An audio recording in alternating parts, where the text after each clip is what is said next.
price of freedom is death. We're coming to get our check. Black first, my brothers and my sisters, welcome to the Afro Elite YouTube channel. I'm your host, Afro Elite. Make sure you guys lock in. We got a lot of very important information to discuss this evening. Everybody, as you guys are coming in, you guys got to hit that like button. You guys got to comment. We need very heavy participation in the chat room this evening. All right. We need a lot of participation. This is a very important broadcast. We're discussing very important business. So everybody got to get in here. You guys got to be active in the chat room, as active as you can be in the chat room. Share, put this on Twitter, put this on Facebook, all of that stuff. Everything you can, so we can be as spread this message as far as possible. I appreciate you guys coming in here. I appreciate everybody. Y'all have been great when it comes to the pre-likes. Y'all pre-like game is bar none. All right. We almost had like 50 pre-likes even before I hit this live button. So we're going to have a lot of likes. I sincerely believe that. I believe you all. I believe that. Shout out to everybody up in here. All right. So we've discussed a lot about Kamala Harris and her running for president this month. Later, like in a couple weeks, really, there's going to be the Democratic National Convention. The Democratic National Convention is coming. Kamala's going to be there. Kamala's going to be there, whatever her name is. The name is pronounced depending on what race she is at the time. So sometimes it's Kamala when she's one thing, and then when she's another thing, it's Kamala. So you know what I'm saying? It changes depending on what she decides to be. So if she's Indian, she's this. If she's black, she's that. So it's Kamala now, I guess. Let me see. Sorry. So that's what it is now. But she's going to be there in Chicago this August on the 19th through the 22nd. This is going to be the Democratic National Convention. This is going to be where she gets the official ticket and everything, because she is not official. She has enough votes and all of that stuff. It would be asinine for them to pick anybody else, but she's actually not the Democratic pick yet. Not yet. It would be asinine for them to pick anybody else, especially at this point. So they're going to pick her.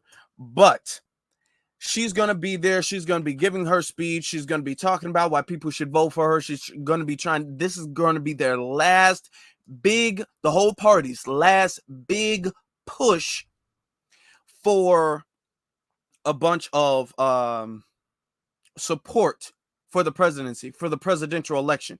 This is why it's very important. All right. It's very important because there's a lot of factors. It's a ton of factors coming on. A lot of factors. I'm going to go through some of the things real quick. But before we go, I can't help but remind you all how bad the migrant crisis is. The migrant crisis is bad, and it's getting strategically worse because of this. Now, I don't want to go any further. Before I forget this, let me just hit this so we can be clear. Copyright disclaimer. Under Section 107 of the Copyright Act 1976, allowance is made for fair use for purposes such as criticism, comment, news reporting, teaching, scholarship, and research. Fair use is a use permitted by copyright statute that might otherwise be infringing. Nonprofit, educational, or personal use tips the balance in favor of fair use. Okay, StreamYard and YouTube is really tripping right now, because on YouTube it's saying there's like 13 people in here, and on StreamYard it's saying it's like 100 people in here. So, okay. It's 90 technically, but it is what it is. It'll catch up. We're not tripping on that. But let's get started. To remind you all, the issue of the migrant crisis, we got this from AP News. AP News. We're not going to read all of it. We're going to read the nuts and bolts, the big deal of it. Are y'all really saying that I only got 13 people in here? That is something else. Okay, 19 now. Oh, okay, now it's changed it. Now it's saying Chicago's response to migrant influx stirs long-standing frustrations among Black residents. Now, if you guys have been following me for a long period of time, you all understand that I have a whole playlist just dedicated to Chicago. So anything that happens in Chicago, it goes in this playlist.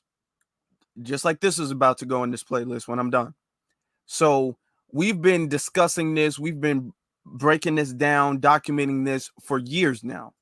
So this is nothing new, especially to people who've been subscribed and watching for a while. Now it says the closure of Wadsworth Elementary School in 2013 was a blow to the residents of a majority black neighborhood it served, symbolizing a city indifferent to their interests. So when the city reopened Wadsworth last year to shelter hundreds of migrant illegals, he's trying to be politically correct, hundreds of migrants without seeking community input, it added insult to injury. Across Chicago, black residents are frustrated that long-standing needs are not being met while the city's newly arrived are cared for with a sense of urgency and with their tax dollars. Our voice, quote, our voices are not valued or heard, says Genesis Young, a lifelong Chicagoan who lives near Wadsworth. Chicago is one of the several big American cities grappling with the surge of migrants. The Republican governor of Texas has been sending them by the busload to highlight his grievances with the Biden administration's immigration policy. To manage the influx, Chicago has already, now they spent a lot more and we've been documenting this. We got over 100 people and y'all already on it. I appreciate y'all. Y'all already on it with the 100 emojis. Appreciate y'all. It says, to manage the influx, Chicago has already, now, like I said, we've documented this a lot. We've been documenting this. All right. It's, to be honest, it's so many millions. It's inching up. It's closer to $1 billion than it is to $1 million at this point, as far as all of the money collectively that's been spent. It's closer to $1 billion, if not there. They be very vague with the money, but it's closer to that than it is to 1 million. To be very honest. All right. It says it's already spent $300 million of city, state, and federal funds to provide housing, healthcare, education, and more to cover what is more. We don't know what more means, and more to cover 38,000 mostly South American migrants who have arrived in the city since 2022. That's 2 years. That's 2 years, y'all. I want y'all to understand that. That is $300 million, which way more. $300 million in city, state, and federal funds in the course of 2 years. Do you have any idea what $300 million could do in the course of 2 years for the actual south and west sides of Chicago? That would be a tremendous benefit. Those are tremendous resources that are being wasted on people who are not citizens. Okay. Now it says desperate for help. It says the speed with which the funds were marshaled has stirred widespread resentment among Black Chicagoans, but community leaders are trying to ease racial tensions and channel the public's frustration into aggregating for a greater good.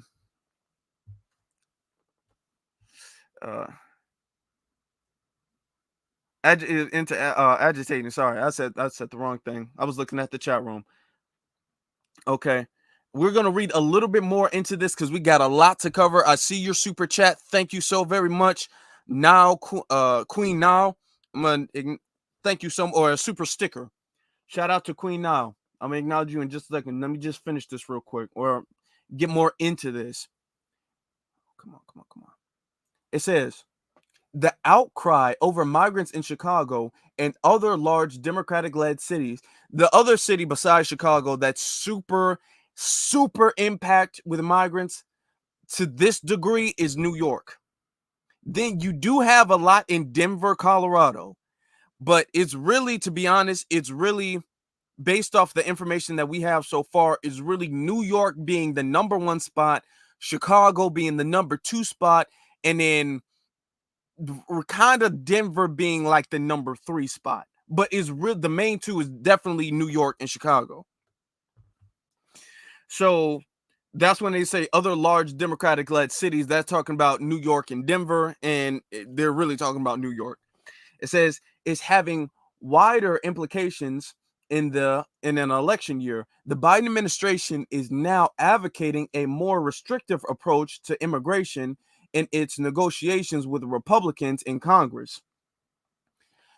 I'm going to finish this and then we're going to move on. It says, since the Wadsworth building reopened as a shelter, youth, they're talking about Genesis Youth, who they were referring to earlier, has felt, quote, extreme anxiety because of the noise, loitering, and around-the-clock police presence that come with it. More than anything, she and other neighbors say it is a reminder of the problems that have been left unresolved for years, including high rates of crime, unemployment, and homelessness. Now, remember the unemployment part. Remember that part, because that's going to be very, very important. So we're going to move on past this. We discussed this is a very big deal. This is a huge deal. Let me get to the super chat real quick. We almost at 200 people. We haven't even been here for like 15 minutes yet. So we're doing really good. We are doing really good. Shout out to y'all. Let me get to, where's the super chat? Shout out to our good sister, Queen Nile. That's very, I appreciate you for the super sticker. The super sticker. Thank you. Thank you so much. Shout out to her. Now, we're going to move on past this. Now, I did this to let you guys know, to set the foundation up that there's already racial tensions between illegal immigrants, y'all call them migrants, asylum seekers, whatever you want to call them, illegal immigrants, and black citizens, foundational black Americans. There's already an issue. There's already tension because you guys are already, and I did this because it showed a little bit of the numbers, you guys are already giving them crazy resources, undeserved resources. You guys are making them the top of priority. They are the top of the priority. They come in, they got to get a house. It don't matter who else is struggling to keep their house or find a house or stay off the street. It don't matter. They got to get a house. They got to get some food. Not only just food, they got to get some food they like. So they can't just get normal microwave dinner. They want some tacos, burritos, rice and beans. They want all that. So they deserve all that. All right. So all of that stuff, they are being bolstered to the top of the priority board, and everybody's sitting up there looking. All of the black residents are sitting up there looking like, hey, y'all said y'all was gonna fix this school. Y'all said y'all was gonna do this. Y'all keep promising y'all was gonna do this and do this and do this and do this, and y'all not doing none of that. But all of a sudden, there's a ton of resources when these illegal aliens, because that's what they are, come here. That's what they are, and let's not play these games. So, just to let you know that. Now, the big issue, and this is why I titled this how I titled it. Before I go, shout out to Antithesis for the $10 super sticker. We got a Cash App as well too. Let me get to this Cash App. Shout out to gotta move my phone around.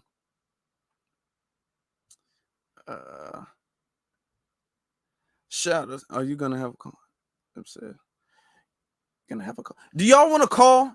I was asking for you interesting encounter. You know what?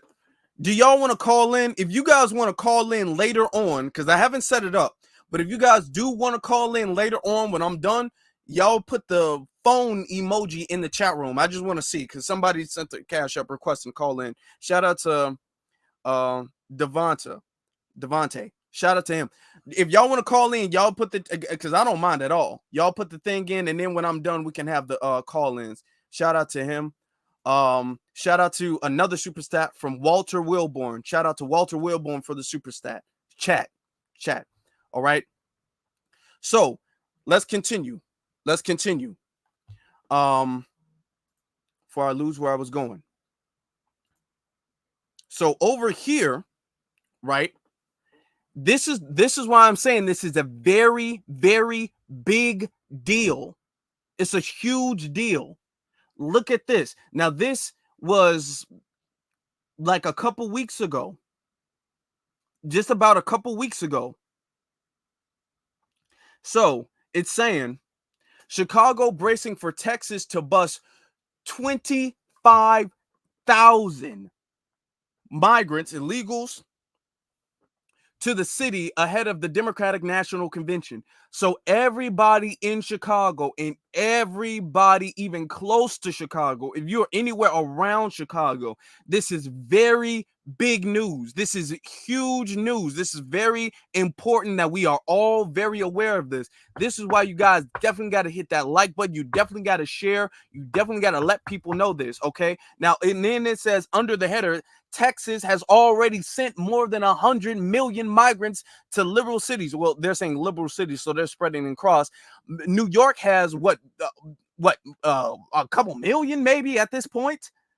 Chicago already has 100,000, well over hundreds of thousands at this point. I mean, we've been documenting this for the last couple years. So y'all keep trying to undergird how many. I mean, you undercount how many migrants are here, illegals are here, and you're not able to do that because we've been documenting this. We've been putting very important emphasis on this issue. And so in a matter of a couple weeks, y'all, they're going to be sending 25,000 of them to the city of Chicago just so they can flood the Democratic National Convention. This is very dangerous for Black residents in Chicago. That's a huge number. All right. So I'm gonna. Oh God, Lord! I wish this thing would. Okay, hold on. Let me see if I can get rid of this. Okay. Let me see if I can get rid of this. Okay, I can't. I cannot get rid of that. Okay, well, whatever. Just ignore that. I can't even see past this.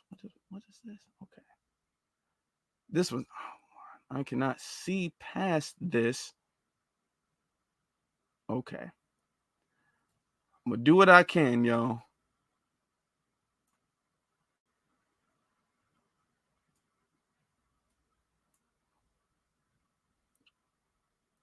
Okay, so now it's not.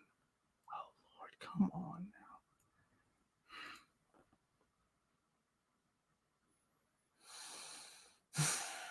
Okay, I'm trying to read this, and this thing all of a sudden is not. Let me see.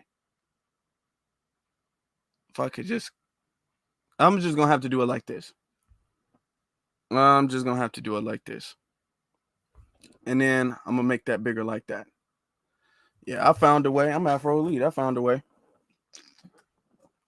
Says Texas officials are vowing to continue busing and flying because we've already broke that down too. They're not just busing them. They're not just busing them. They're busing them and they're flying them over here. So a lot of them are coming over here and O'Hare Airport. If you've been to O'Hare recently in the last couple years or so, you might have seen them because a lot of them, they'd be like sleeping on the floor and all that stuff. So a lot of them are coming over. Okay. Through the airport. They're not talking about that. They're just talking about the buses, but a lot of them are coming over there. Okay. It says busing them and flying the migrants to liberal cities like Chicago in protest of Biden border policy, and that has officials in the Windy City preparing for an influx of up to 25,000 migrants during the Democratic National Convention next month. Now, mind you, this was taken at the end of July, so when they're saying next month, they mean this month. It says, until President Biden and Border Czar Harris step up and do their jobs to secure the border, Texas will continue busing migrants to sanctuary cities across the country, like Chicago, to provide much needed relief to the overwhelmed border towns. A spokesperson from Texas Governor Greg Abbott told the San Antonio Current on Friday. At the Republican National Convention earlier this month, Abbott hammered the Biden administration for its border policies. Quote, when Joe Biden and Kamala Harris refused to even come to Texas and see the border crisis that they created, I took the border to them, Abbott said. I began busing illegal immigrants to Washington, D.C., and we've continued busing migrants to sanctuary cities across the entire country, he told the crowd. Those buses will continue to roll until we finally secure our border. So Greg Abbott, if he's shown you anything, if Greg Abbott has shown you anything, Greg Abbott is showing you Greg is not playing any games. This is very serious. Greg is not sitting up there playing no games. He's already sent hundreds of thousands of them. So this is a very serious deal, especially if you do live in, I even forgot to mention DC, because they haven't really been reported. So I would say, to be honest, it would probably be maybe more in DC than Denver. I'm not sure, but you got New York, Chicago, DC, and Denver, Colorado. So probably millions at this point spread across all collectively. Now it's saying Chicago officials believe this threat could translate into between 20,000 and 25,000 migrants arriving to the DNC, set to take place between August 19th and 22nd. Chicago's deputy mayor for immigration, Bezos Pones de Leon, told Axos. All right, if I mispronounce it, it is what it is. It says, it depends on how many people are crossing the border, she added. Right now, there is a slowdown because of the Biden executive order that puts limits on how many people can cross and ask for asylum. But that is being challenged in court. The Chicago officials said they are keeping listen to this, y'all. Now, this is going to take y'all away. This is going to blow you. The Chicago officials said that they are keeping 5,000 city shelter beds open in preparation and could activate even more if need be. So, the Chicago city government is sitting up there telling us that they have 5,000 beds just on standby. I'm talking about it's on standby, and they can bring up more just in case. So Chicago is just welcoming them in. They say, hey, we ready for it. Y'all already sent hundreds of thousands. What's 25,000 more? Why not? We ready for it. Come on, bring it on. I don't see the problem here.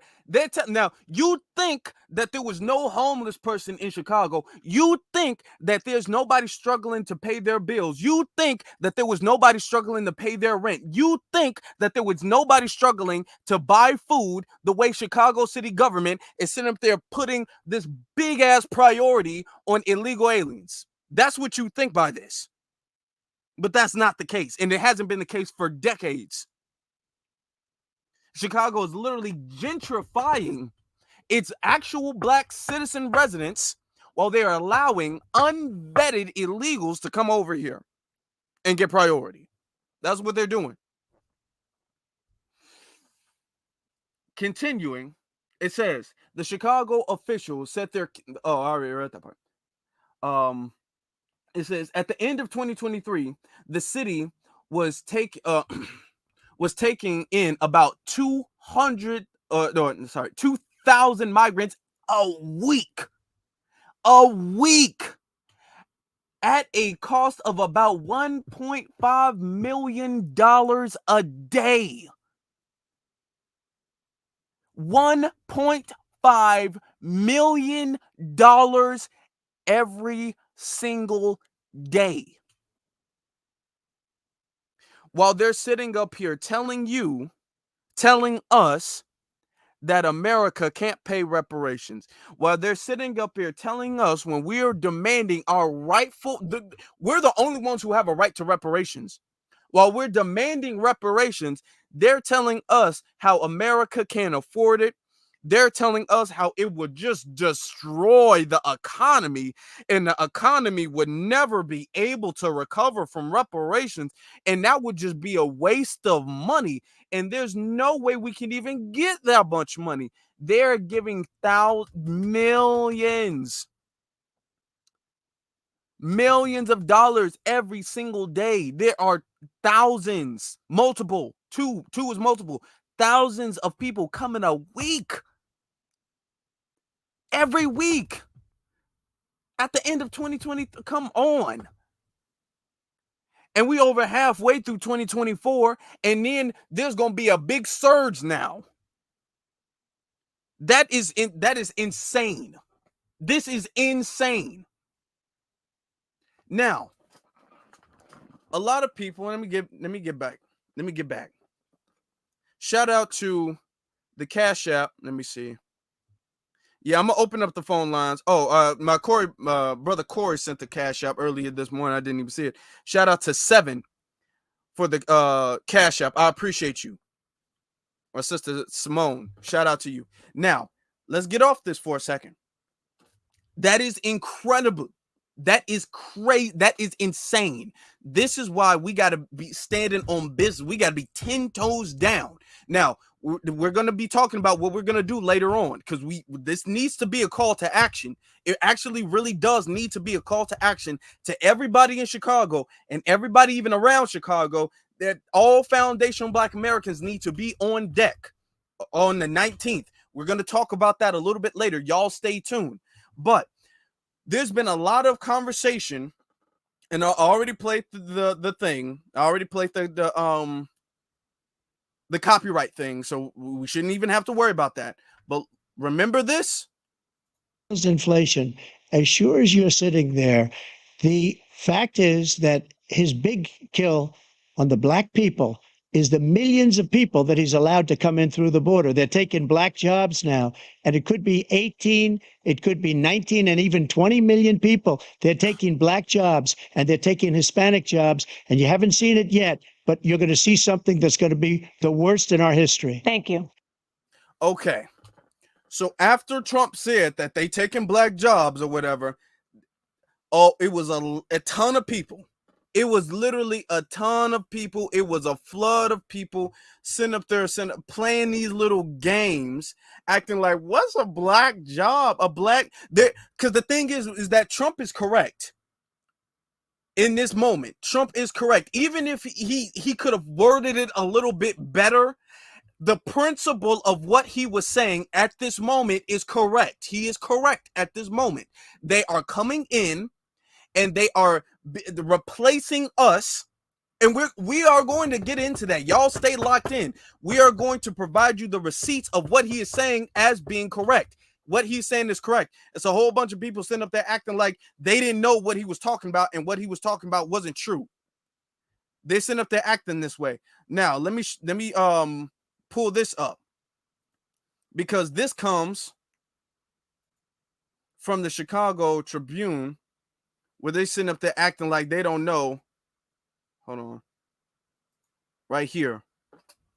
They sitting up there acting like they don't know what's going on, and Trump is he's pitting the Blacks against the migrants. Look at Trump. Trump is just pitting the Blacks against the migrants, and it's just so bad what he's doing.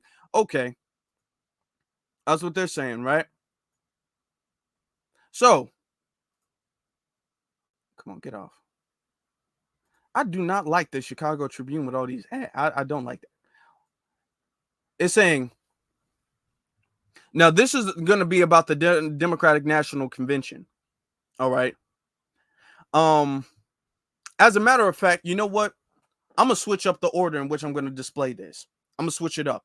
I'm going to actually play you a clip of them discussing the Democratic National Convention. Not that. The National Black Journalist Convention. It was the National Black Journalist Convention. I'm going to play you a clip from that, and then we're going to get into that.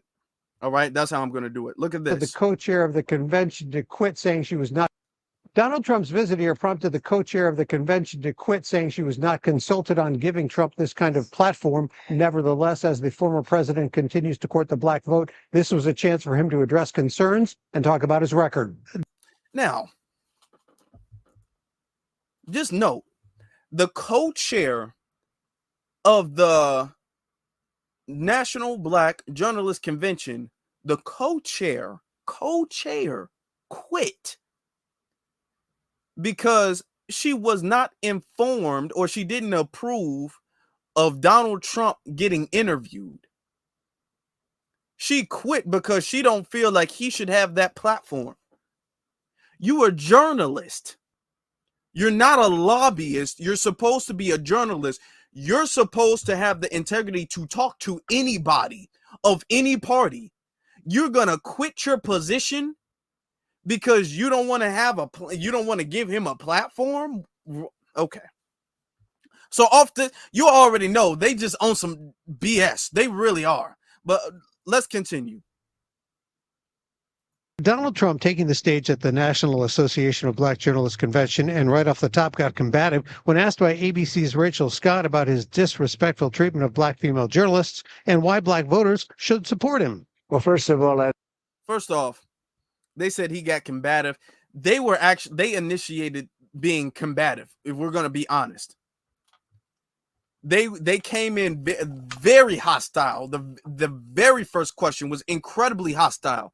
Y'all make sure you guys hit that like button. We need as many people in here as possible. We already got a good flow of people coming in. We 30 minutes in, and we got a lot more to cover. So y'all make sure y'all hit that button, that like button. Continuing. I don't think I've ever been asked a question so in such a horrible manner. A first question.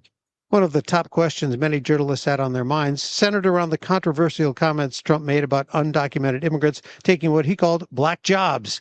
Today, the former president doubled down. I will tell you that coming from the border are millions and millions of people that happen to be taking black jobs. You had the best. What exactly is a black job, sir? A black job is anybody that has a job. That's what it is. Anybody that has a job. All right. And Mr. President, He has yet to say what that he means by black jobs. Any job is what he said. But it's a very denigrating term to African Americans, and many people really wanted an answer. That was my number one question. What is a black job? And he didn't answer that question. Trump, who had been gaining support among black men, now facing a new dynamic with Kamala Harris, his presumed November opponent. He heard it himself. Totally. I mean, just completely. Those were 3 black journalists up there that were interviewing them. And the fact that he didn't give them respect definitely did not sway the votes of the black journalists that were in the audience. Did they give him respect?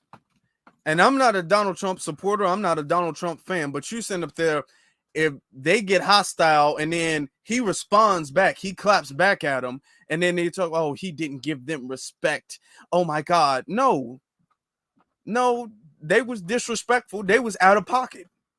They were out of pocket. I'm not going to lie about that. They was out of pocket for what they did, and they got checked. That's just how it was. This whole thing about nobody knowing, like the other, well, he didn't answer what a black job is, and we don't know what a black job is. All of this stuff is they are being fake offended. This is coming from the DNC. This is coming from their little think tanks to be this fake outrage, this fake offended. Because had Joe Biden said black jobs, the same way he said, if you don't vote for me, you're not black. If he said black jobs, nobody would be offended. But because Donald Trump said black jobs, y'all want to act like y'all don't, it went over your head. Y'all want to act like y'all offend. You want to act like you're offended. You're not really offended. There's really nothing to really be offended by. It's not like Donald Trump saying picking cotton is a black job. It's not like he said that. But he's talking about black jobs. They're coming in and taking black jobs. A lot of this fake offense, that is just so derogatory. How could you say black jobs? Ma'am. You know, and we all know damn well what was meant by him saying black jobs. We know that. We know there are positions that are predominantly held by black people that they are allowing illegal immigrants to come and replace the foundational Black Americans who are already working there. That is simple. What is a black job? What? They're acting like they don't know. They're acting like what he said was so derogatory and offensive because they literally cannot combat it. They're acting like they're just so outraged and offended because literally they don't have a response for that, because the only way you can respond is say, hey, actually that is correct. Actually they are taking black jobs. Actually they are taking black resources. Actually they are tethering off of our resources. They are doing these things. Instead of admitting he's correct, because you can't say he's incorrect, all you can do is sit up there and have this very immature, gaslighting, offended attitude, acting like I just a black job. I don't know what a black job is. Now folks know, and folks been saying this, folks know what a black vote is. When you say get out the black vote, nobody like, what is a black vote? What how black vote? Nobody's saying that. When somebody says black neighborhood, well, what makes it a black neighborhood then, huh? Why isn't it just a regular neighborhood? Why is it a black neighborhood? Nobody says that. When somebody says black family, well, what is a white family? What is a black family then, huh? Like what is, so we can put black in front of everything else. Black business. Well, why isn't it just a bit? What is a black business, huh? What is a black business? Black entertainment. Oh, well, what is black entertainment? I am very offended by you saying that. I am offended. How could you say such a thing? They're not saying that. They are not saying any of those things. Only when you say black job. What what does that mean? What is that? That is the most derogatory. You might as well call me a slave if that's the case. How dare you? Like they are being fake offended. It's all this disrespect, and he ain't saying nothing disrespectful. And I'm not no Trump supporter. I'm not even trying to bolster Trump up, but he's not saying nothing disrespectful. Y'all being fake offended. And my issue is all of this offense and y'all's sensitivity y'all don't have when the Democrats say something very similar. When Joe Biden says, if you don't vote for me, you ain't black. They're like, well, you got to understand, he's just joking. And it just didn't land that well. Y'all be making excuses. When Joe Biden be calling people boy, y'all be sitting up there like, well, I don't think he really meant it in that way. It don't matter what he says. When Joe Biden was on that Zoom call and when he said America is doomed because of black Americans, y'all was all like, well, context clues. You gotta put it in the context. You can't take it out the context because then you don't know what he's saying. You gotta put it in the context. So y'all be making all these excuses when Democrats say some very derogatory and racist things and undermining and condescending things. When Joe Biden says there are black kids who's just as smart as black kids can be just as smart as white kids. Y'all be all like, oh, well, hold on. You context. You gotta get the context of what he's saying. Like, did you get the point? I mean, he could have said it better, but did you get the point? But then when Donald Trump says black jobs, y'all get offended. Now you get offended. Now it's like, I can't. My ancestors would not allow me to tolerate such disrespect. You might as well call me the N-word at this point. It probably would be less offensive. A black job. How dare you? Like, come on. That is fake. Not a single black person you know personally was offended by that. It was all on the internet. They was making jokes all on the internet like they didn't understand what he meant. But everybody you can talk to understood. Yeah, I know what he means. Nobody you know in real life was actually offended. It was all just propaganda about it. Fake mad. Black job, what? Others thought Trump helped his case. Oh, absolutely. I mean, you heard the claps and the cheers he was getting in the crowd. He has a lot of support in his community. Vice President Kamala Harris was also invited to attend, but due to scheduling conflicts, was not able to be here in person or virtually. The head of the NABJ saying they are still trying to work out a virtual meeting sometime after the convention. Okay, so Kamala wasn't able to be there, yada, yada, yada. All right. So now we're going to get to this. We got over 300 people in the chat room. Y'all know what we got to do.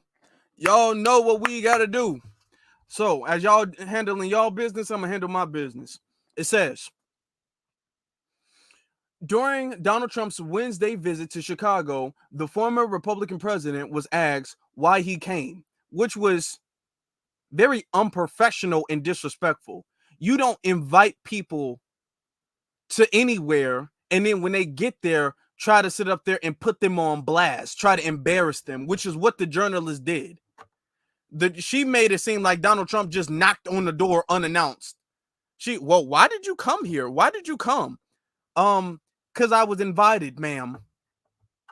And had this been Biden or Kamala, y'all wouldn't have asked that dumbass question.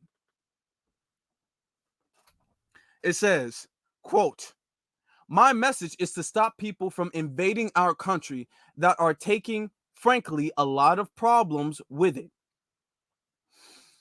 Trump said while addressing the panel at the National Association of Black Journalists. "I will tell you that coming from the border are millions and millions of people that happen to be taking black jobs." And we're going to get into some black jobs.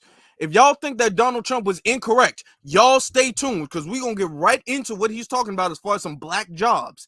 It says, while he didn't mention Chicago by name, looming over his answer was the years-long migrant crisis that has deeply affected the fabric of the nation's third largest city and become a lightning rod for debate here over immigration policy under President Joe Biden.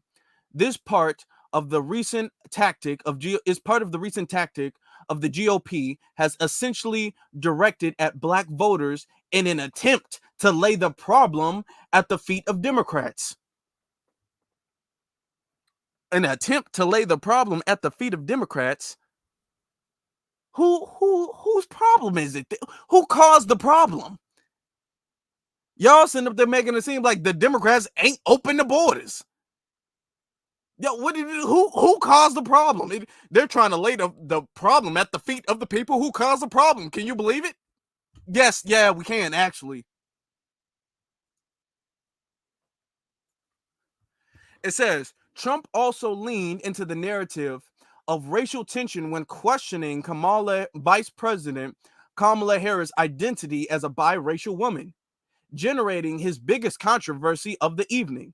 Now, the thing is that Donald Trump was asked about Kamala Harris' race. Donald Trump didn't bring that up voluntarily. He was asked about Kamala Harris being a DEI hire. So the journalist brought up her ethnic background or her racial background. That wasn't Donald Trump. And y'all keep saying she's black. No, she's not. Okay. It says, but throughout the half-hour appearance, the former president sought to bring the conversation back to immigration and warned that, quote, the black population is affected most by that, which is very correct. That is true. Says, Mayor Brandon Johnson was quick to shut down Trump's theory. Appearing at the NABJ meeting later that evening, the progressive mayor, progressive to who? The progressive mayor, who's about to host the Democratic National Convention, sought to tie Chicago's liberal values to Harris' campaign and ripped that he called Trump's attempt to pit listen. He says he ripped the attempt to pit marginalized Americans against each other. So we're marginalized Americans is what he's saying. That's what we are now. Marginalized Americans. Saying, and I got a clip I'm going to play in just a second. It's saying, keep in mind that it is not only the individuals who lie, but he does it repeatedly. Johnson said to a crowd, Donald Trump wants us to believe that our battle is between low-wage workers, which he don't want to say illegal aliens. He's saying low-wage workers and individuals with no wages. No, it's not no low-wage workers and individuals no wages. It is citizens versus illegal aliens. That's what it is. People who are illegally breaking into the country. That's what it is. People who are actual legal citizens and people who are not. This is not low-wage workers versus no-wage workers. That's like saying this is a battle between employed and unemployed. No, it's not. He wants us to believe that somehow our hopes and aspirations cannot be fulfilled. He is so bad at what he does. Yo, I could read it, but it would be a lot better. I'm going to be honest. It would be a lot better if I actually showed it to you guys. Look at this. This is right after the he ran into blackness, NABJ. and he felt it. He felt the heat, the unconditional love, the masterpiece of the black woman that only an amazing God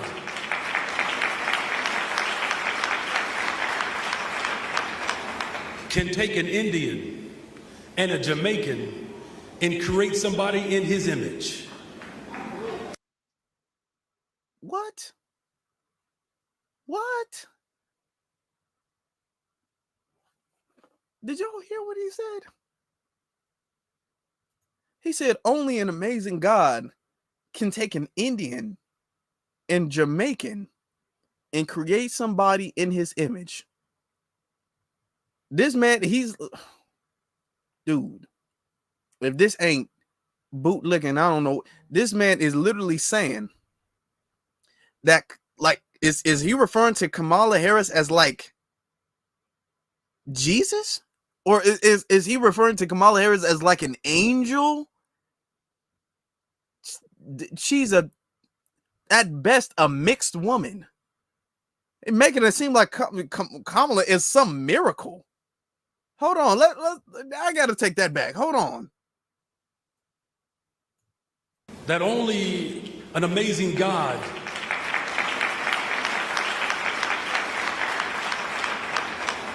can take an Indian and a Jamaican and create somebody in his image, a black woman. Oh, dude. Okay. Woo, yo, come on, man. Keep in mind that this is not only an individual who lies, but he does it repeatedly. In fact, Donald Trump wants us to believe that our battle is between low-wage workers and individuals with no wages. That's a very cute way of wording illegal immigrants versus actual foundational Black Americans, because it affects all citizens, but it primarily affects foundational Black Americans, and we're gonna get into that right after we're done with this. Y'all stay tuned, because we got some receipts. I got some receipts for y'all. Y'all stay tuned. We're gonna get right into this. That's not what Donald Trump is doing. He wants us to believe that somehow our hopes and aspirations cannot be fulfilled. In fact, he is so bad at what he does, he was sued by the Justice Department because he was refusing to house black people. But then came along a black woman by the name of Kamala Harris, who took on banks and corporations during the housing crisis and settled billions of dollars to ensure that homeowners get to experience the true, full expression of the American dream. This is When did this happen? Because Kamala's not even saying she did that. So Johnson, what are you talking about? When did she take the banks to what banker during the housing crisis was arrested under Kamala Harris? I'm really curious about that because I know for a fact Obama let them all go when they was doing these predatory lendings and everything like that, and they was making money hand over fist, finessing people. Obama, under the Obama administration, he let them all go. So what are you talking about? When did this happen where she was taking banks to court and or when did that happen? Because I've never heard Kamala brag about doing that. Now, she did brag about locking up black women for their kids skipping school. She did brag about putting charges on homeless people. She did brag about locking people up for weed. She did brag about that. When did she brag? Okay. So he's just lying. He's just gonna make something up. He's just gonna lie. He's just gonna lie. Someone, Kamala Harris, who for the first time in the history of America has been charged with gun violence reduction through the office of the White House, versus someone who believes that our... And y'all keep trying to give her these credentials for gun violence. What has Kamala actually accomplished as far as reducing gun violence? Can anybody point to some statistic that gun violence has gone down because of Kamala? Y'all making it seem like there are no gun. Okay. Y'all just gonna say anything at this point. Pain and our suffering and violence should have immunity, particularly when it's done against black people. I'm talking about the difference between a black woman and someone who sits in the office of lies. Be very clear that this room is filled with the hopes and aspirations and dreams of those who can only wish for this day. You have a special responsibility and an obligation to tell the story of those who couldn't tell it. Well, what I'm convinced of in this moment, that as the city of Chicago and the rest of the world looks for moral clarity, it is possible that darkness and hope lives in the same political realm, but it is the hope and aspirations of black journalists that get to tell the story of a young black girl who wishes and dreams to be an artist one day. You get to tell the hopes and the aspirations of a black boy who wished to run his own business one day. The power that you all have, you literally have the power to write our liberation into existence. You have that power. The power to make sure that racism is not the prevailing form of governance, but that hope and aspiration becomes the reality of people across America. And so whether it's telling the stories of lynching, telling the story of our degradation, but making sure that the stories that the mainstream media did not deem as important, you get to tell the world just how important public education is to black people in the rest of the world. You get to tell the story that only through the lens of black liberation, where you can call out terrorist attacks, but you can also call an end to bombing of people in Palestine to ensure that ceasefire as well as hostages can be released. That is the power of this room. Yeah. So of course he had to involve the Palestine situation. Of course he had to do that. Of course. Because there can be no conversation about what we need if you're not bringing up other groups of people. Now, when we talk about Palestine, Gaza, whatever, when we talk about them, we don't have to bring up black folk, but when we bring up black folk, now we got to bring up some ceasefire in another country. Now we got to bring that up. You saw he threw that. He always threw that in. Always throws that in. Now, when people are saying, well, Donald Trump, he's wrong. What about black jobs? They're not coming to take our jobs. That's GOP propaganda. That's Republican propaganda. They're not coming to take your jobs.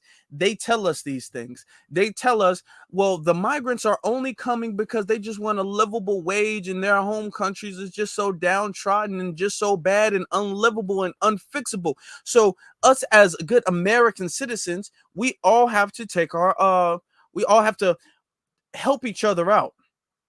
If you guys remember, months ago, I did a broadcast, a classic broadcast, made a lot of people mad, but I did it. And I knew it was going to do it, but it was very effective because it stopped the talking point. A lot of people are going on with the talking point that foundational Black Americans are also immigrants because we quote fled from the South, or we're the same, we have the same principle as immigrants who fled from their country, because a lot of foundational Black Americans fled from the South, which is what they say, during the Great Migration. So it's a whole bunch of Black folk during the Great Migration who came to Detroit, New York, Chicago, Los Angeles, and other places, and that's the same as fleeing. I broke that down and said, no, we are not comparable whatsoever. Okay, I'm going to show you real quick because I still got the points up. Now, I'll always keep the points up. Let me show you real quick. I gave these 5 points that nobody was able to refuse. Nobody was able to break down. Nobody was able to say anything against it. There was multiple people who tried, and everybody failed. Everybody. Okay, these are the 5 points. So anybody sitting up there telling you we're the same as immigrants and we're just the same, no. Point number 1. I'm gonna go through it briefly and not gonna spend too much time, but we got to briefly go over it. Slavery built the entire country, not the South. Because I swear to God, they make it seem like North America, not North America, the North in North America is different. It's a different country. The southern states is in the same country that the northern states are in. They're not different countries.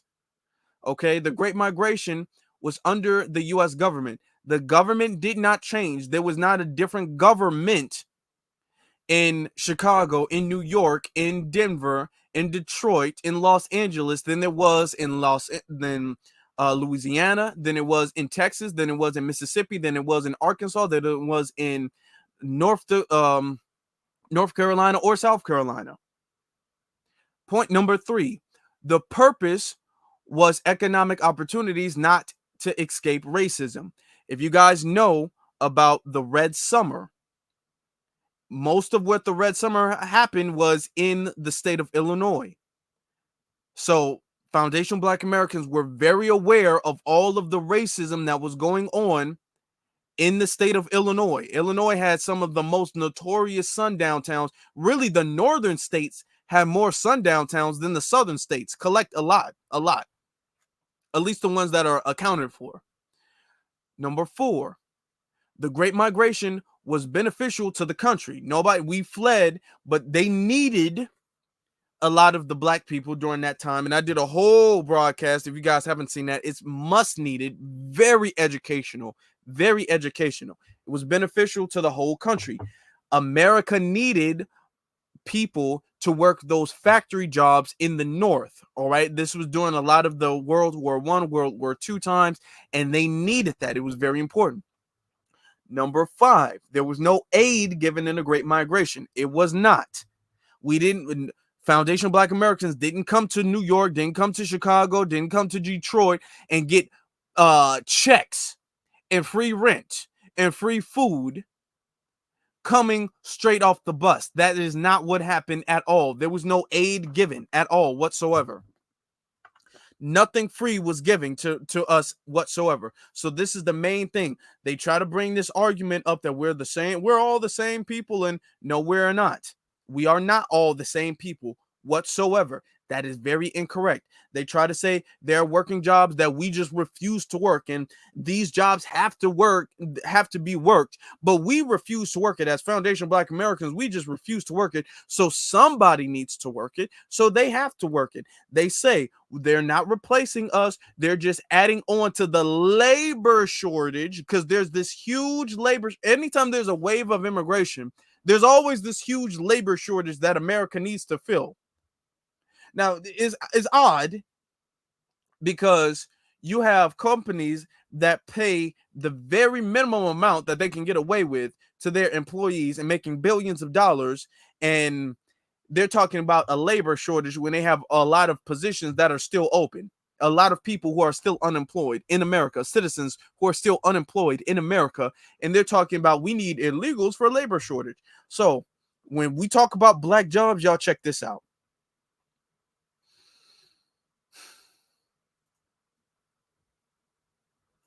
Oh, hold on, right here. So this, I want you guys to understand that this is coming from 2018, and you guys need to understand that, because as I'm reading along, it might get a little bit confusing because they're going to say some things that you're going to be like, huh? But this is in 2018, in the beginning of 2018. It says a major Northwest Side bakery labor issue pits blacks versus Hispanics. Okay.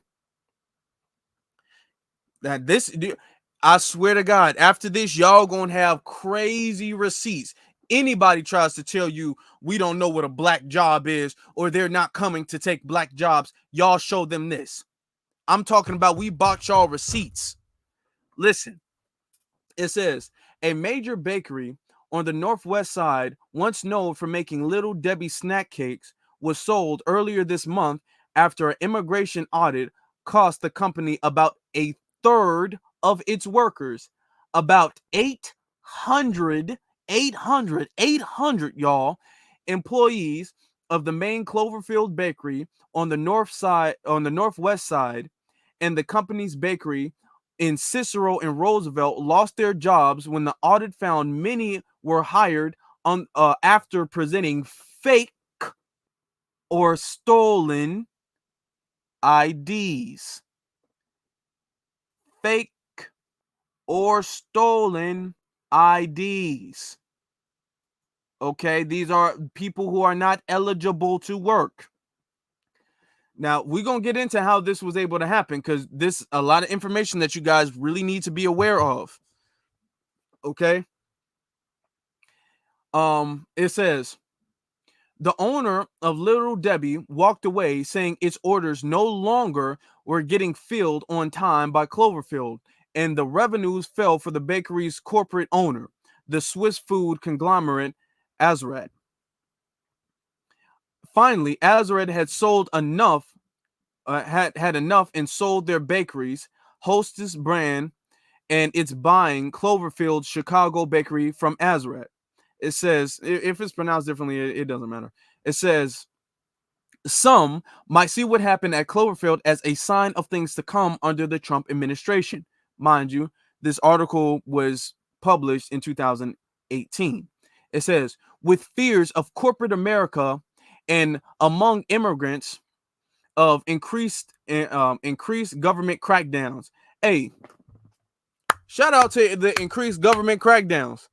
Shout out to the increased government crackdowns. I'm not mad at this. I'm not mad at this at all. It says, but the story of the 137,000 square foot bakery in Glenwood on the Northwest Side of Chicago appears to be more excuse me. It appears to be more complicated than that.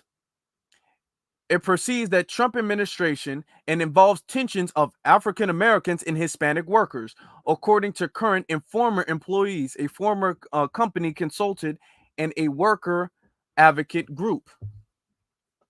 Now, where was I? Hold on. Okay. It kind of jumped around a little bit. Quote, they're pitting against each other. Or it's always that when black folks is getting finessed, then and when we call out being finessed, we're always being pit against somebody else. They're being pit against each other so they don't get along, says Dan Gullith, a community organizer on the West Side. We believe this is a divide and conquer strategy. Well, if they leave, there won't be no divide and conquering, now would it? It says, quote, unfortunately, in Chicago, there is a widespread segregationist employment model to contract out most of your product work through temporary agencies and look the other way when they target employees based by race and immigration status, said Golliff, a former union organizer who project manager from the group coalition against segregation of employees. Quote, the goal is to create a very vulnerable workforce and keep the wages low. Now, let's take a break real quick. Let me break this down, what they said. So, what these companies do, these big companies, these big factories and all of this stuff, what they do a lot of times is they outsource and they have a contract with temp agencies. Now, if you're in a big city like Chicago, New York, you probably are aware of that. I actually worked very, very, very, very briefly for a temp agency. And when I'm saying brief, I literally mean like 2 weeks. And I didn't even, it was 2 weeks. I literally just stopped showing up. I'm like, you know what? I'm really not about to do this. If you are aware, anybody from Chicago can contest. These temp agencies full of Hispanics. The people who run them are Hispanics. The people who search for the jobs are Hispanics. Most of the people who are in contract with the temp agencies are Hispanics. So what a lot of times what they do is the temp agency, they will get a whole bunch of illegals in there, and then the company signs a contract with the temp agency, and then they'll send their illegals to work for them. All they got to do is pay the temp agency. It's a huge scam that goes on because they don't have to pay the temp workers as much as they have to pay the regular workers. So for instance, if you're getting paid $20 as a worker, if the minimum wage for that position is $20 an hour, for example, I'm just giving an example. If it's $20 an hour and you have to pay all your employees by minimum $20 an hour, technically a temp employee is not really your employee. They're not on your payroll. So it's really beneficial in that way because they don't have to be paid the same wages. You have to pay your actual employees. So they can really get away with paying their employees less. If I got to pay you $20 an hour, I can get away with paying you $13 an hour for doing the same job. So then it's going to be more beneficial for me to get you because I can pay you less money because you're willing to take less money because you're not a legal citizen. And it's a big scam that went on, and we're discussing it. Also, there are certain benefits that come with certain jobs, especially factory jobs, especially full-time factory jobs. If you're working full-time, there are a lot of health benefits, vacation days, paid holidays that you get off, paid off time, other discounts and stuff like that that you don't have to give to temp employees. So in a way, you're making a lot of money, plus you're saving a lot of time because you don't have to include them on payroll because the agency does payroll. Are you following me? You guys got to follow me. This is very, very important. Also, insurance. If they get cut, you don't have to give no there's a lot of little insurances. It's a lot of little fees and stuff like that. When they say labor is the most important fee as far as business, it is because you got to factor all of these things in there. When it's not an official employee, you get to kind of get away with a lot of that stuff. Now, the agencies, they're Hispanic, so they looking out for each other. It's a wink, wink. They know a lot of times that, okay, this is a fake ID. They know that it's a stolen ID, but they know how to fix the computers in the past to give them temporary work visas or whatever the case is. And with the temporary work visas, they get to put in with the agency, and then the agency outsources their employees to the big factories. So this is a big thing that's going on. So they'll put hundreds of illegals in a factory, not no dozen, not no couple dozen, hundreds of them, all 8,000 800 of them working in one single factory. All right, illegally. So we got to be very, very aware of what they're doing. We're going to continue. It's saying, where was I? Okay. It's saying right here, Tracy Skecko, a spokesperson for Azrat, declined to comment except to say, quote, our company briefly owned that bakery operation, but no longer does. So you may want to ask your questions to more appropriate parties, such as ICE or the union that has legal bargaining representatives for most workers at that bakery. U.S. Immigration and Customs Enforcement hasn't responded to a request filed months ago for public records on the audit, and a spokeswoman for the agency wouldn't comment. Yeah, because she knows it's illegal. She knows what they're doing, and a lot of them be trying to get away with that. What they're doing is very, very illegal.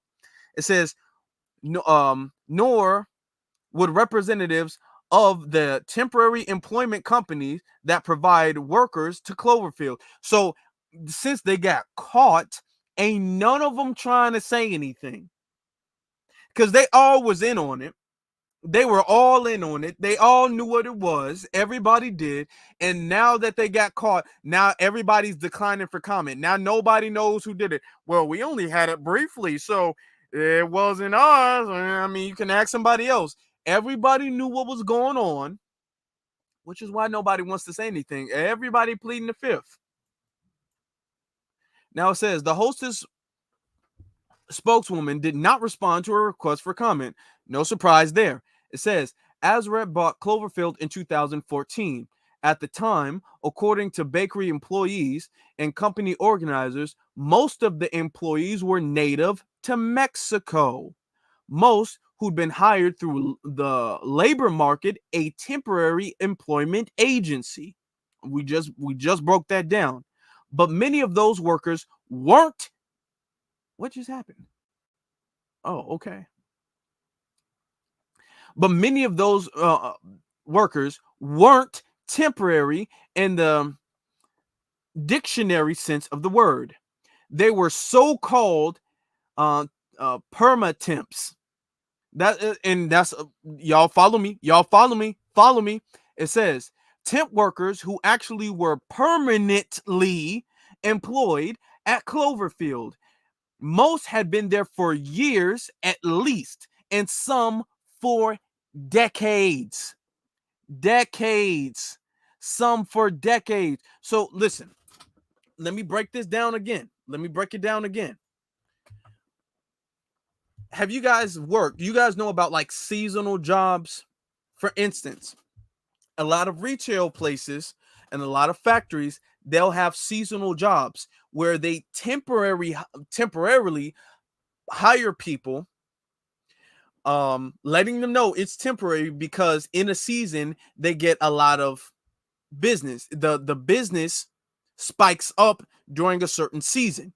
For instance, Amazon, UPS. I've worked at both during peak season. Is what they call them, peak season. So they'll do that. Walmart, Target, other retail places.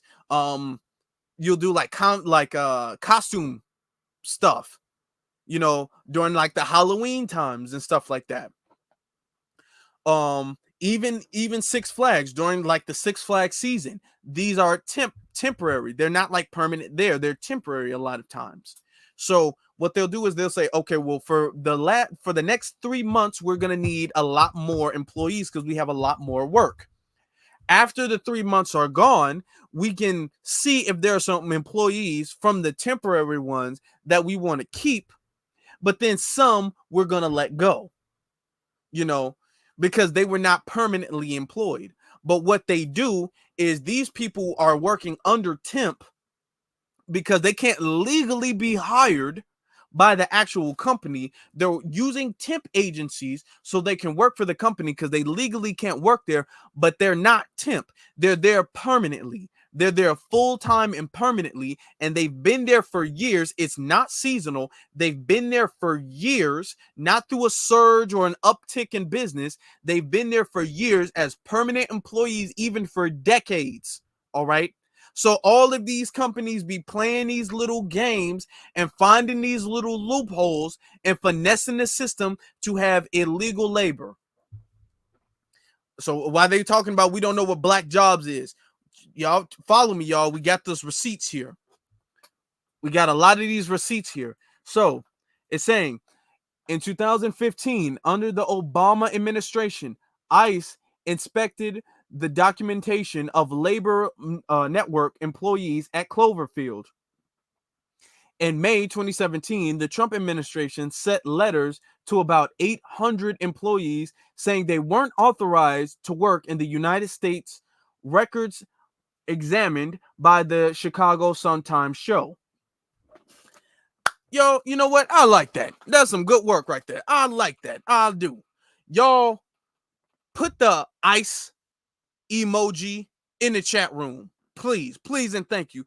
Put the ICE emoji in the chat room. See, this is what I'm talking about. This is what I'm talking about. Y'all do me a favor and put the ICE emoji in the chat room.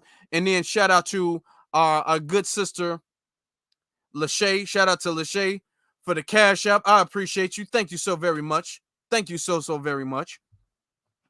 Yeah, put that ICE emoji in the chat room real quick for me. So, going down, because you're wondering, okay, well, what does this have to do with black workers? We're going to get to that. We're going to get to it. Okay? So, y'all just stay with me. It says, those Hispanic employees didn't return to work, leaving the bakery desperate to fill their jobs. So the company turned to other placement agencies, MicroStaff Incorporated, and it provided Cloverfield with workers screened through the government's verification program. With or most of those new employees were African American, Black American, foundational Black American. Yeah. See, this is what I like to see. This is what I like to see. Yeah. Why you saying, well, what are black jobs? They're not taking black jobs. They're not taking black jobs. Well, the second ICE came and ran them out the paint, who actually came in to fill those jobs? Now, had ICE not been there, there will be hundreds of black people who wouldn't be able to get in those jobs, but they needed over 800 people to work there, and a lot of that was filled by foundation Black Americans in Chicago. We up.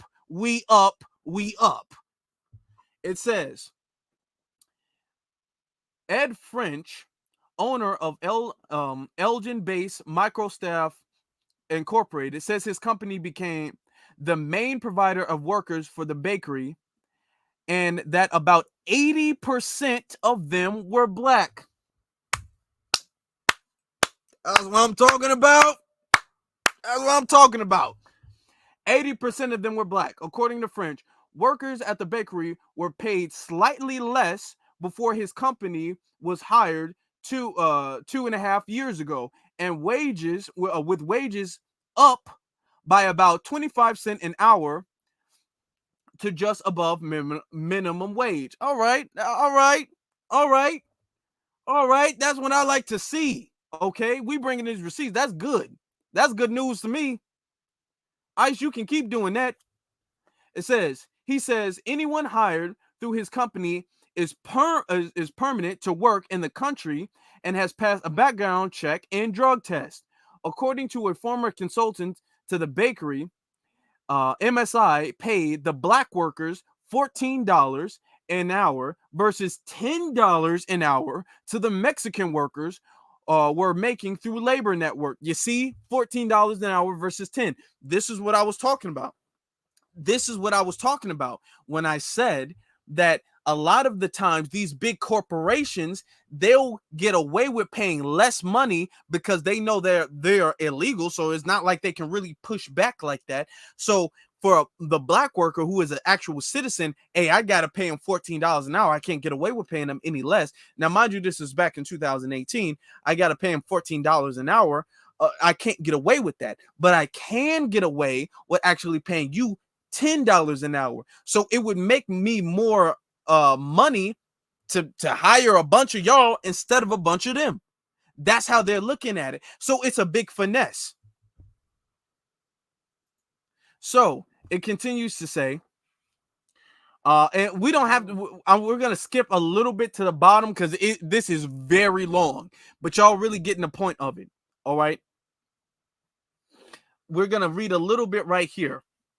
All right. The consultant, and this sounds like a tether name. Listen to this. The consultant, Felix Okwaza, says the bakery offered its remaining Hispanic workers an $1 an hour premium to train the black replacement workers. But Okwaza says Cloverfield soon ran into problems. In a memo to the company, Okwaza, who is African American, well, you know what? He actually might be African American, but he's not a foundational black American. I can tell you that right now. I don't know any foundational black American whose name is Okwaza. And okay, Okwaza, who's African American. No, it sounds like he's an African immigrant. That's what it sounds like. It sounds like he is an African immigrant. Okay. It says, wrote that black workers, quote, displayed a higher turnover rate of 40% and a lower efficiency rate than their black Hispanic coworkers. So that's a lot of the whole well, the Hispanics work harder. Black people quit more, and no. Well, the thing is that the Hispanics ain't got nowhere else to go, so they can't quit. That's number one. Number two, black workers have been in factories since the beginning of factories being in America. Okay. Since the beginning of factories being in America, black people have been working in factories. All right. So black people, foundational black Americans, are very accustomed to factory work. So with that being said, you're not going to tell me that Hispanic workers are just more equipped and efficient at factory work than foundational black American workers. No, that's y'all excuse because you guys want to prioritize cheap, damn near slave labor with the Hispanics. And this man is taking up for the immigrants. So that's them trying to get on code. And I've got to say, that's a real bad look. So he's trying to file lawsuits and everything. We're going to go down a little bit because there's this video I want to play for you guys. I started working. Oh, come on now. Don't do that. I work at Clover Hills Bakery December the 29th of 2015, 2 years ago. I started as a packer, and then from there they gave me another position, which is a tracker. I track waste and, other danishes and all the waste of the products that goes out. And also I signed in for a union steward. It's 12 hours shift mandatory to work 12 hours a day, 5 to 6 days a week. That's, that don't give no one time to do anything. I can't. Okay. I'm going to pause it right here and say 12 hours a day, 5 to 6 days a week, mandatory is crazy.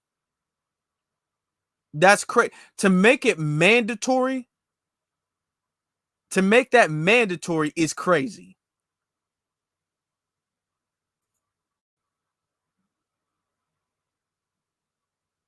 Okay, now you act like you don't want to play. Even go and pay a bill, take care of my personal, because of the hours and the days. I go to work at 2 a.m., get off at 2 p.m., go home at about 3. I'm sleeping at about 5 or 6. I got to get back up the next day, the next night to go back to work. So pretty much it's, slavery. That's damn near modern slavery. It was pretty much when I first got there and everything, it was more like 90-10. It was 90% Mexican, 10% black. If that, it was mainly. She said 90%. Y'all listen, she worked there. 90% Mexican, 10% black. So this article is really kind of undercounting the numbers, because they said a third of its employees were let go. Well, maybe a third of them were Hispanic, but or a third of them were illegal, but about 90% of them were Hispanic. It's a ton of them that were actually Hispanic. So all of that, and then 10% black.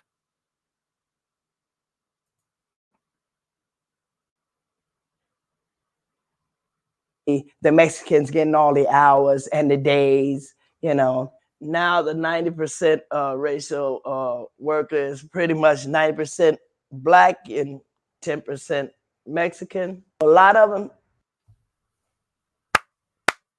That's what I'm talking about. I love it. That's what I'm talking about.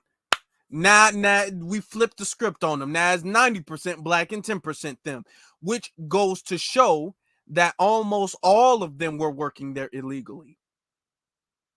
Because why would 90% of them, why would it flip like that? They lost 80% of their Hispanic workers. Why would it flip like that unless all of them were illegal? They were illegally hired there. So yeah, black folk, we up. I love it. I love this. This good news to me. That's good news to me. I love it.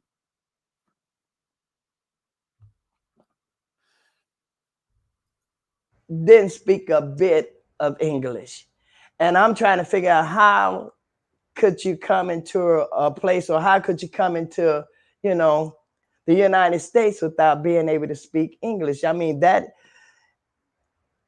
and on top of that, in the company, it's Spanish first and then English, you know, and it's like they putting English secondary, when I don't understand that. It's caused a lot of problems because, see, like I said, the communication, there was no communication. And like I said, those that did speak English, you know, they claim they don't speak English and they didn't want to translate, you know, so a lot of times we got mixed communication, you know. They'll tell me they said one thing when they said another. The Mexicans, they were paid less than us. So I didn't understand that because, see, like say. Now, before we get into that, I want to break that down. The whole language thing, a lot of them be playing that little game. A lot of them be playing that little game, especially in places like Chicago and a lot of places where they're from. They'll play this game as if they don't know a lick of English at all. They can't understand English whatsoever. They play this little game because they don't, so they can talk in Spanish. Even though English is the first language in America, they play this little game so they can talk in Spanish, but they understand English, so they can talk about you. And when you're trying to communicate at work, you can't really communicate because they know, hey, don't talk to them over there.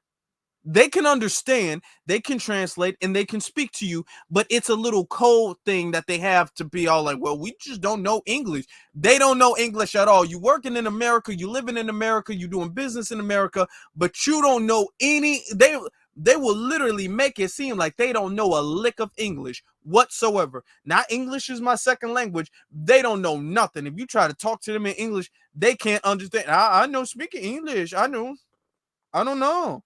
They make it seem like they don't know no English whatsoever. None of them do. That's not true. That's not true. And even if there's a few who don't know English that well, a lot of them, most of them could translate, but they refuse to translate. All of them be playing this little lying game, this lying ass game where they act like they don't know no English because they want to talk about you and talk around you in a way that you can't understand, or at least they hope you can't understand them.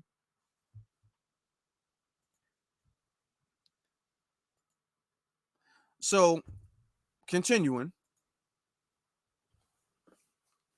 Here it is, a lot of us doing the same job, but everybody's got a different pay salary, you know, every hour. Everybody get paid different pay, you know, by the hour. I didn't understand that. And I still don't understand it. You thinking they paying, this agency is paying the same as the next agency, and come to find out, one's paying $11, and like you said, the other one's paying $14, and here we is, and one paying what, 10 something, and here we is, we all doing the same job. That's unfair. Okay. Well, okay. Now, all right, and I'm gonna be honest. What we gonna need now? I'm glad that things are changing, but we gonna need a whole lot. And this might seem a little controversial. I know y'all might be like, "Apple, what do you mean?" I'm gonna say it, and I'm gonna be very clear. I'm gonna say it to your face. Well, not to your face, but I'm gonna get this off the screen. I'm gonna say it so y'all can see me saying it. What we need is we need less black people trying to be in solidarity with anybody else. Let me repeat that. We need black people to try to get out of this mindset of being in solidarity with anybody else. We got too many black people, and it really stems from anti-blackness, to be very honest with you. It really stems from your self-conscious, having some disdain for blackness. It stems from you feeling insecure. It stems from you feeling that these other groups of people are somehow better, somehow more cultured, somehow better to be around than black people, and that you want to be approved. It stems from your insecurity as a black person to want to be approved of by an other, by someone you feel like is better, because you psychologically view blackness at the bottom. So you want the approval of another ethnic group of people because you like their food or their music or whatever the case is, or their culture, I guess, or whatever the case is. That's gotta stop. All of this, I'm in solid as a black person. I'm gonna be very honest. I'm gonna be very clear with y'all. All right.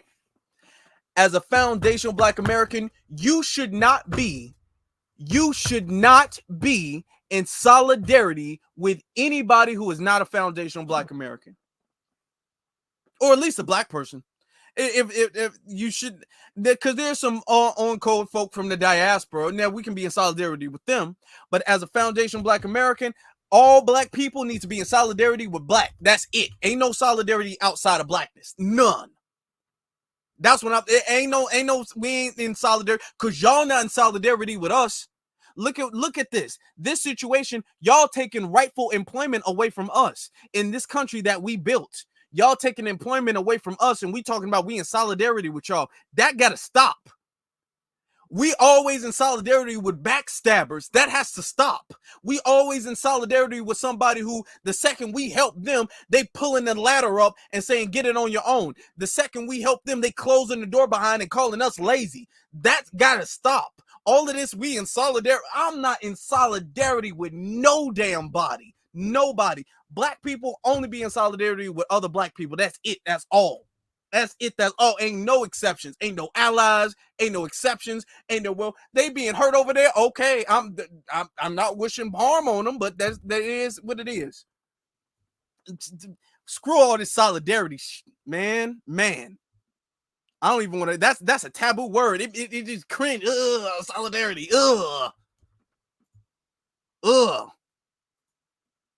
It's disgusting to even say. And that's why I said, still, she says she also feels solidarity with Mexican employees over pay and the long hours required of everyone. Man, hell no. See, we got black folk getting finessed.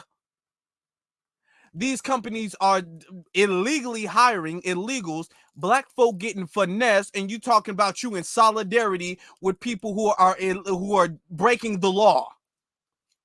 You couldn't go and I dare your black ass to go to Mexico and you see some Mexicans talking about they in solidarity with you replacing them. Hold on. I got to get this off the screen one more time. I dare any black person listening to me right now, live or recorded, take your black ass anywhere in the world and see if anybody, especially a non-black group of people, is going to talk about they in solidarity with your black ass replacing them in anything. I dare, I will pay you. I dare anybody. You go to Mexico, because they don't even like the Afro Mexicans. They don't even like the black Mexicans. So you take your foundational black American ass to Mexico and have Mexicans talk about their in solidarity with you replacing them. Go to Mexico, go to Europe, go to China, go to any Arab country, go anywhere in the world. You can even go to black countries. Go anywhere in the world, and you think that the native population is going to talk about their in solidarity with their replacement. I dare anybody to do that.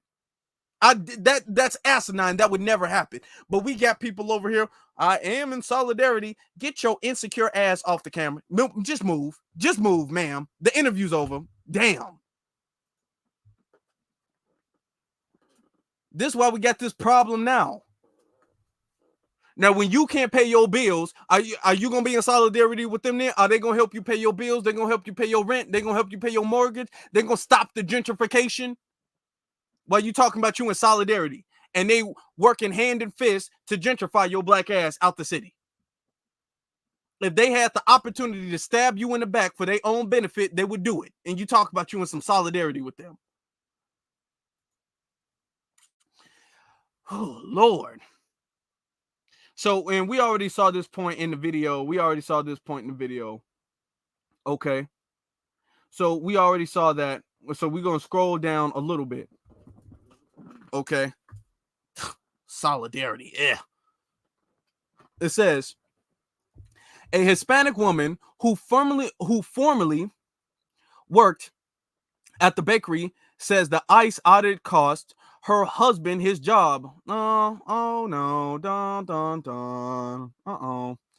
It cost her husband his job. But she says she didn't feel tension between Hispanic and black workers because, quote, in the time that I worked there, honestly, I don't see any black workers. They came later. So yeah, it was mostly Hispanics. Okay, after y'all got kicked out. It says she says she came to the United States in 2001 from I'm gonna mispronounce this. I already know Hidalgo, Mexico. And I already whatever. And heard about the bakery from uncles in Chicago. See, the whole family, what did I tell you earlier? It's a little inside word. It's a little wink, wink. You got to know somebody to get in this job. You got to know somebody who knows somebody. And then we can get the paperwork process. So she got it from her uncles. She worked as a packer from 2001 until she got pregnant in 2008. You got to get that anchor baby going. Got to get that anchor baby. Her husband worked there from 2000 until he was forced out because of the ICE audit. The woman asked that her husband not be used because she crossed the border without documentation and fears she might get trouble with immigration officials. Says in the interview in Spanish, so this whole interview is in Spanish. She says long hours at the bakery were tough, but says, quote, we had no other choices. Since her husband was fired. Sorry, I just wanted to say that. It just made me happy saying that. I'm sorry. Let me just get a little bit more professional right here. Since her husband was fired, quote, the truth is that it has been very hard, she said. She's had jobs where he was not paid or the check bounced. He's unemployed now. He can go back home. I'm sure there's a lot of jobs in Mexico. He can go back home. That's always an option. Just don't forget that. And I would support it too. He can go back home. Says the ICE audit was devastating, she says, quote, we knew we could not prove he had authorization to work. Well, you couldn't prove it because he didn't have it. Well, you can't prove how we couldn't prove he had authorization to work. Well, because he didn't have authorization. That's why you couldn't prove it. I can't prove I belong here. That's because you don't. Because if you did, you'd have proof. That's because you don't, sir. Okay. We felt disappointed. 17 years working there. And suddenly they tell you this. Oh, well. Oh, well. Oh, well. Is what it is. Now, I'm going to read a little bit more into this. And then, because there's some other stuff before we got to open the phone lines, because I definitely want to let you guys call in weigh your opinion on this. It says, Giloff, the community organizer, says other Chicago area factories also have used temp agencies to recruit Hispanic workers over Black workers. Let me read that one more time. It says Giloff, the community organizer, says other Chicago area factories also have used temp agencies to recruit Hispanic workers over Black workers. So when Trump was like, they're taking Black jobs, and everybody's like, oh, what? We don't know what that means. That's not true. That's not true. It is true. It is true. And I want you guys to understand something. This was in 2018. This is way before the Biden administration. This is way before Biden was bringing in millions of them, allowing millions of them to flood over here. So you can only imagine what it is now. You can only imagine what they're doing now. Biden is allowing millions of them to come over here. And these temp agencies had already been on this page. They've already been doing this. It continues to say, he points to Ferrara Candy Corporation and Forest Park, which was sued in 2013 by Black job applicants who said they were passed up for jobs given to Latino applicants. Now, so this is not no fake thing. Now, they trying to get you outraged by, well, Black jobs. What does Black jobs mean? All right. It says Ferrara settled a $1.5 million according to the court records. Nearly 900 potential Black employees were eligible to share and fund with the rest of the money to go to the West Side Health Authority, with Giloff is affiliated with, to provide job training for African Americans. Well, we say Black Americans, but okay. Or foundational Black Americans, but okay, they're gonna say African Americans, whatever.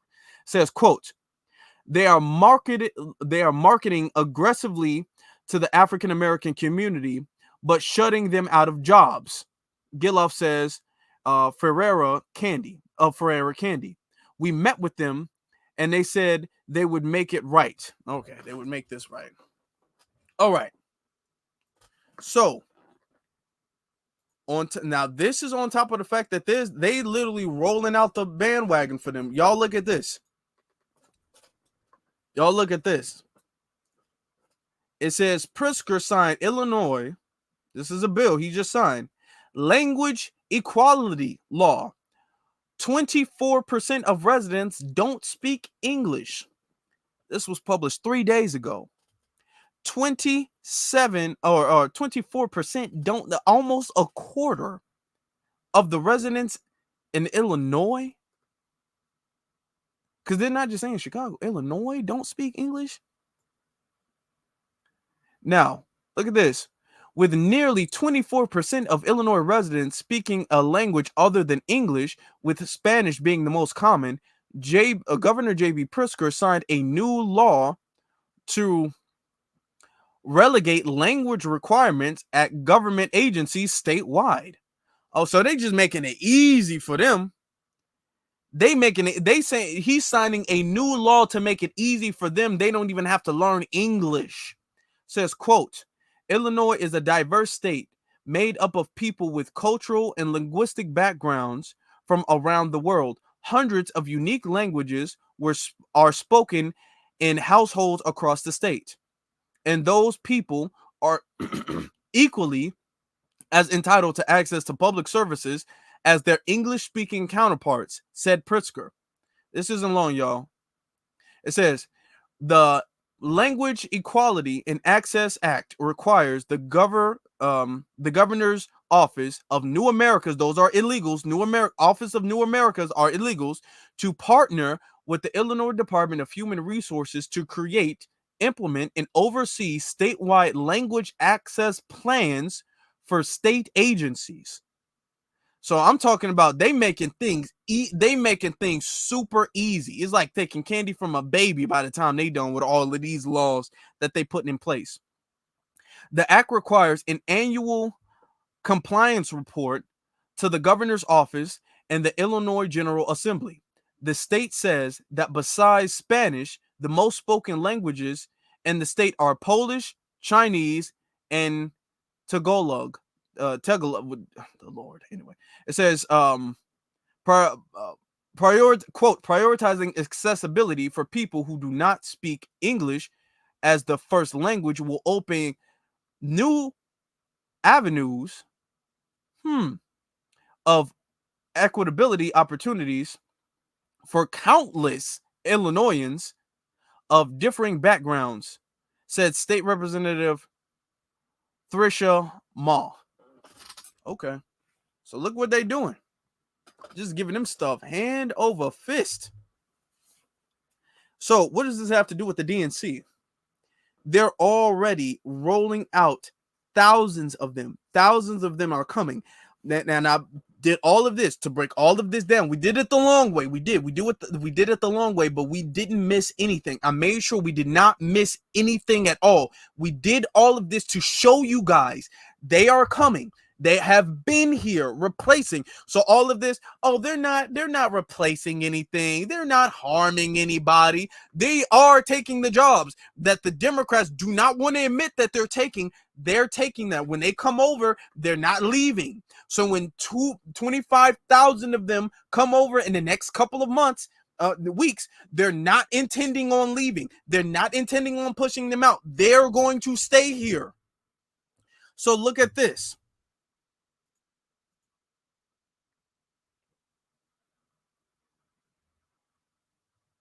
The Democratic National Convention now just 12 days away. And tonight, some questions were answered in virtual meetings. Among the burning questions tonight, parking around the venues and police presence. Our Elizabeth Matthews joins us now with the latest. Elizabeth.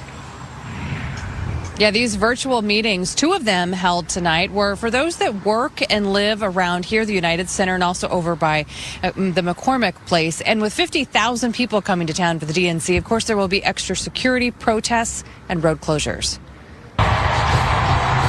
All eyes will be on Chicago.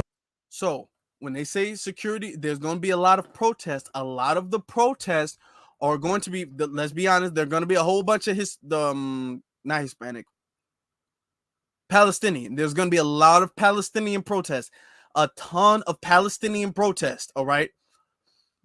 There's also going to be some Hispanic protests as well, too. You're going to have a bunch of Trump supporters out there. It's going to be chaos. It's going to be wild chaos. Later this month, when the top Democrats arrive and make their campaign official. Events for the Democratic National Convention will take place primarily in two locations.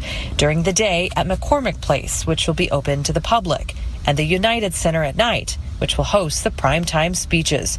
Around these locations, some businesses say, bring on the extra traffic. Well, we're kind of excited, to be honest. We're ready and prepared for everything. We've been preparing for the last few weeks. How are you preparing? What are you guys going to plan to do differently?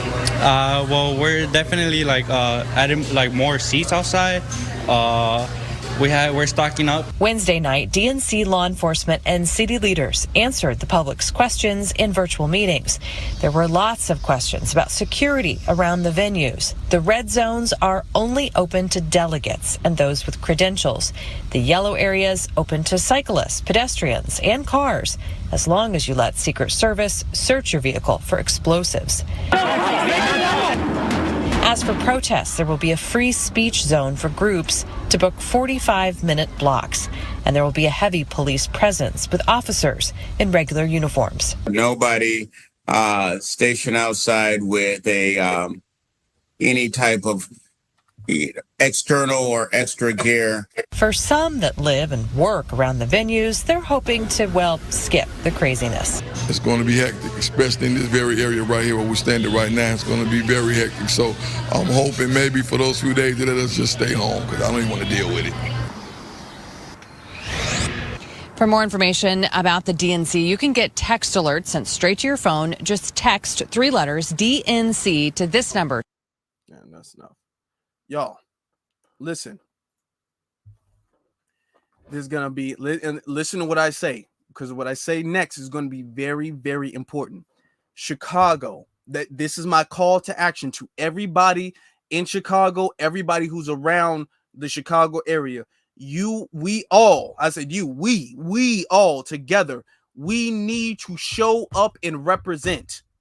This is going to be the most important time we have before the election to show up in a mass number to represent our interests as foundational Black Americans. We need to show up with the way the Palestinians are going to be doing it.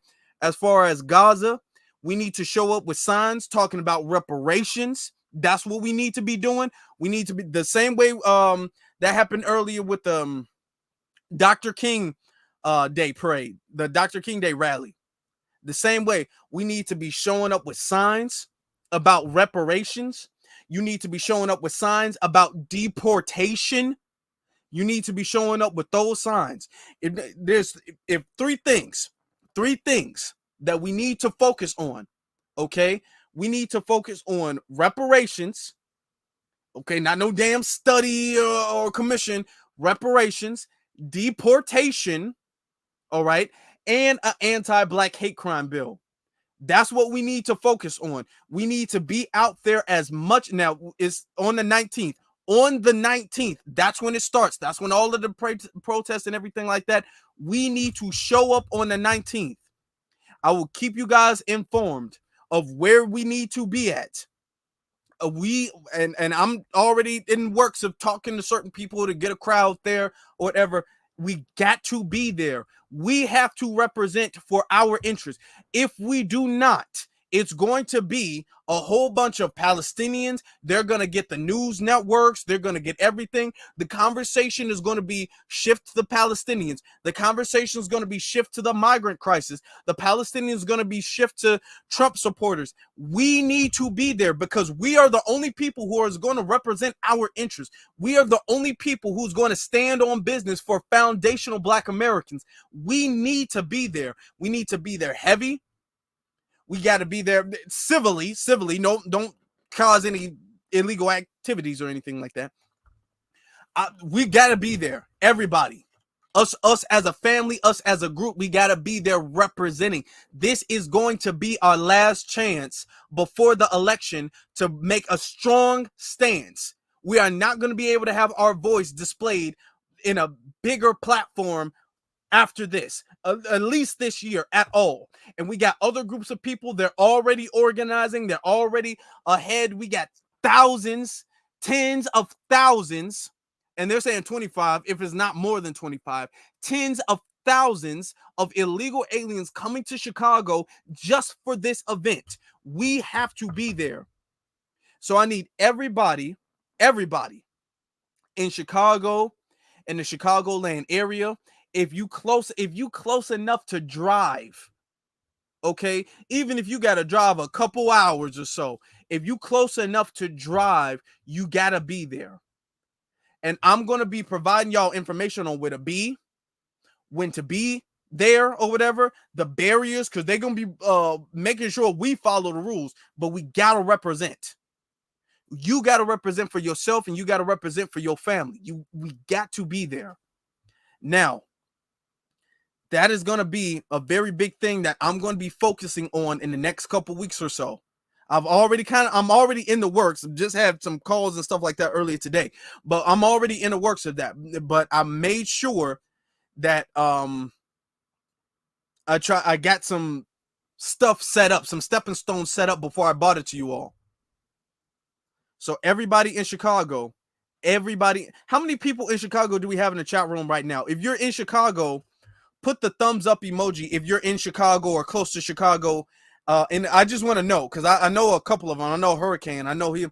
But how many of you all listening now are in Chicago or close to Chicago? Put the thumbs up emoji. All right. So I can see something. As you guys are doing that, let me set up the calls. Let me set up the call thing. Set this up.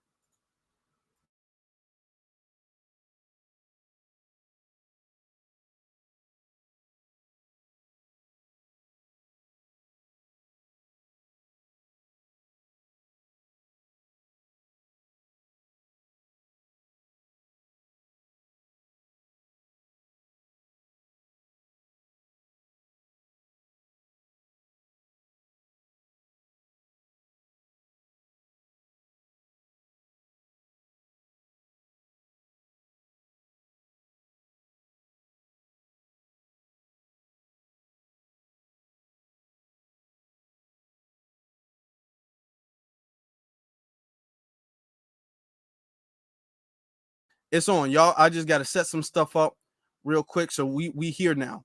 We are here. Let me put the number up. Okay. So the number is 949-381-004. That is 949-381-004. All right. I know you guys definitely wanted to call in. You guys definitely had a lot on your mind. So I definitely want to make sure that you guys get a chance to call in. All right. Hold on. Now it's saying browser's been disconnected from audio share. Okay, hold on. Y'all got to give me 1 second. Now they sitting up there playing. I got to reset this. Hold on.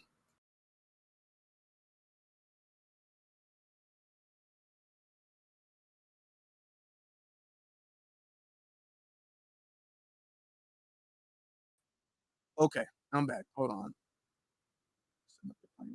It's okay. It only is so it happens so often they can't even. It says browser has been what your screen icon. Okay, hold on. Let me. I don't know, because now they're trying to block the audio from the thing. Let me see something. All right, we do got a caller. Let me get to the caller. We got a couple callers. Let me see. Caller from area code 262. You're on live. Where you're calling from? What's going on, Brother Alpha? My name is Devontae, and I'm calling from Kenosha, Wisconsin. Okay, hold on. Before you go, let me make sure everybody can hear you. You all can hear him, right? Hold on. Say that again. You all can hear him, right? Hold on. Let me see. Okay. Can you guys hear him? Okay, they can hear you. They can hear you. You said Devontae from Wisconsin, right? Yes, sir. All right. What's on your mind, brother? Man, today I've been going on. I'm a union electrician, and I had an encounter with a bunch of Haitians today, and I managed to meet one of the running governors, and I've been listening to you guys for a little while, and I kind of had some questions for him and seeing how he reacted. He's a Democrat, and he's I'm trying to make the little story short. He's a Democrat and he's an Irish descent. And I kind of asked him what would he do for the black community, and he kept trying to divert towards like what type of discrimination have y'all been going through, or this, that, and third. And I'm like, well, we've been trying to get in, but once we get in, we get spin where we don't want to work, as if we don't want to work, but we really do. And they just give the spots to a bunch of illegals and whatnot. But I'm a little nervous. You feel me? But yeah, I'll feel you. I do. They always making it seem like I didn't come off a little combative. I didn't come off combative or nothing to him. I was just like, I'm not trying to put emotions into it, you know. This is a business deal. What can you do for us? But I already know they really wasn't gonna do nothing for us too much from what I've learned and what I've seen what's going on. Yeah, and that's the way we should take it. It is business. What are you going to do for us? And when you ask that question specifically, not what are you going to do for the people of color? What are you going to do for marginalized people or the black and brown? Because if you said any of those things, they could give you specific answers. But when you say, what are you going to do for black And folks that's really, he was specifically, beating they around the can't say bush anything. the whole time. And I was like, yeah. Yep. That's what they do. Now, you said this is an employer or this is some type of politician? No, this was actually the governor that's running for governor in my city and in my town or whatever. And I had just asked them, like, because they're fighting all for the local union. I understand, yeah, we're a union and all, and I want the money, but I know quite a handful of people who want to try to get in, but it's a hard time getting in. Like, how can you help us get in? Like, y'all help everybody else get in. It was over 30 Haitians getting signed in today, and I was just like, whoa, none of them act like they can speak English like the article and stuff with the lady. Like, that's really going on. Yeah. What's his name? What's the governor's or the candidate's name? Baby, you still, what did I do with that card? 1 second, I got the card. Okay. He gave me his card, and 1 second. All right, y'all.